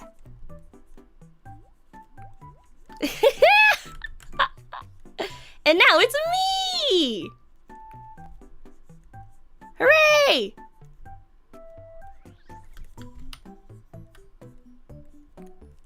Doink, doink, doink, doink. Oops, I don't have a neck. What happened to my neck? Oh, I guess like I'm hunchbacked, so the neck kind of just... I'm kind of like slouching with my neck. Yeah. Anyway. There you go. There you go.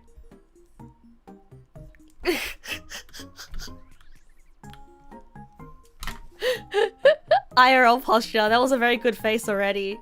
Oh yeah, true. You're right. I should keep that face. Ah, that's a good face. That's a good face. Oh, that's such a good face.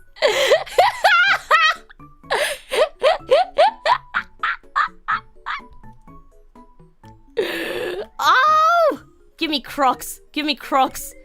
I'm a Croc type gamer. Ah, yeah.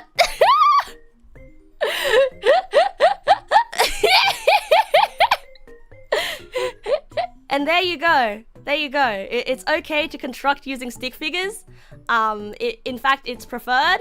And you can just sort of like iron out the proportions from there. And if it's not right, you can just keep adjusting. Yeah.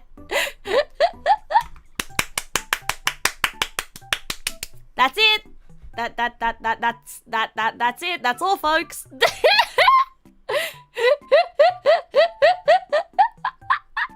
Hooray! Wow. We ended just on my bedtime. Wow! I don't want to leave though. Can you use this as an untrimmed? Ah, shit, you're right. Oh, wait. As in, like, can we use this picture? Like, can you summon this picture? Would you like me to finish drawing this picture, by the way? Would you like me to color this picture? I kind of like this picture.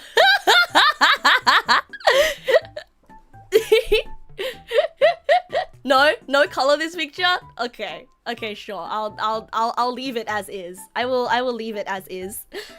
Because sometimes the sketch can be more epic than the actual finished picture.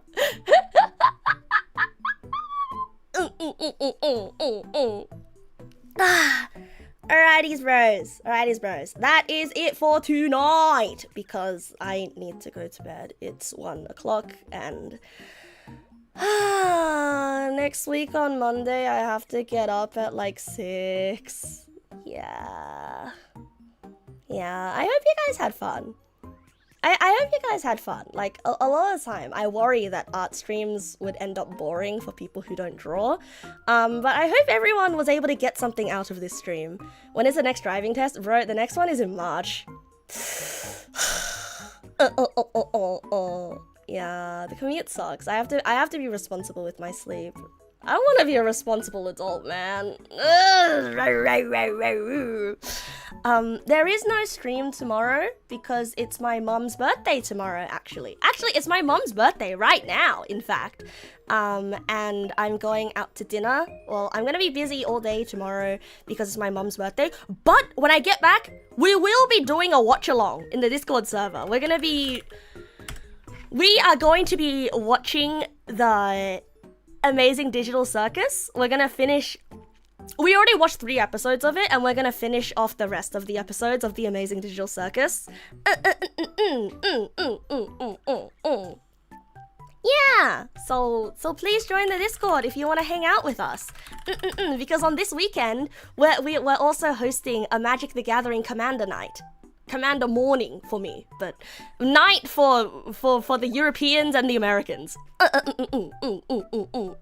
And we are looking for one more person to play Commander with, so please. Join Discord. I worked really hard on refurbishing the place. And also Magic the Gathering. Hell yeah, man. Hell yeah. More Discord commands in 5 minutes than ever before. Yeah, I'm trying to advertise the Discord more often because I worked hard on it.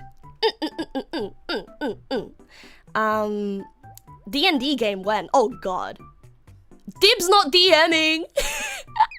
Dibs not DMing. If you guys want to run D&D, go for it. I don't know if I'll have the time to like run to stay consistent with the campaign though, but like I would really like to see you guys run a D&D campaign together. It makes me really happy to see Neg pals hanging out with each other, you know?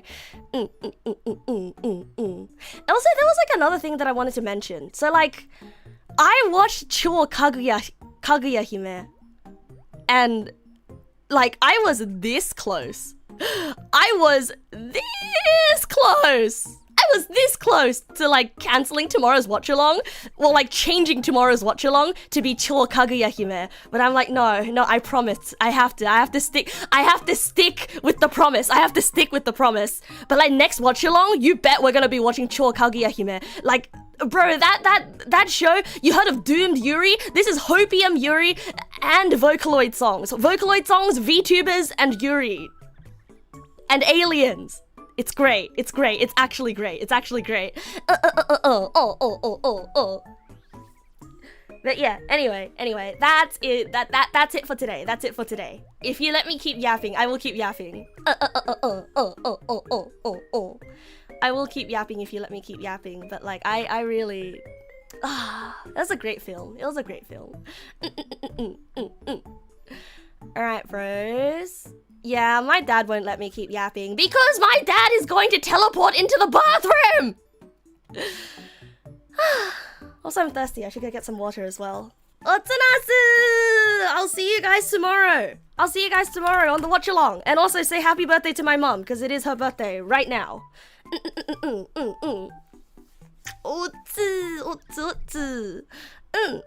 are we raiding? As usual, I will be raiding and running. But let me check. Let's oh, it's Lily. Oh, Lillian is online. Oh. Huh?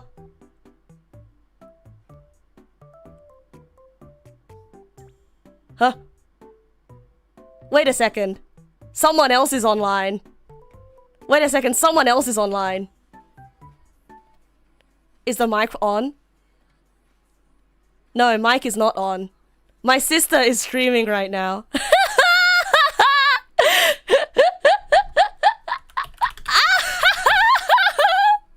My sister is on. No, my actual sister, my IRL sister who is in Japan right now. Yeah, she hates it when I raid her though because there's too many people. She's an animator and she's drawing fan art right now, Arknight's fan art. So I'm gonna raid her and I'm gonna leave. Yeah. Good night, Rose.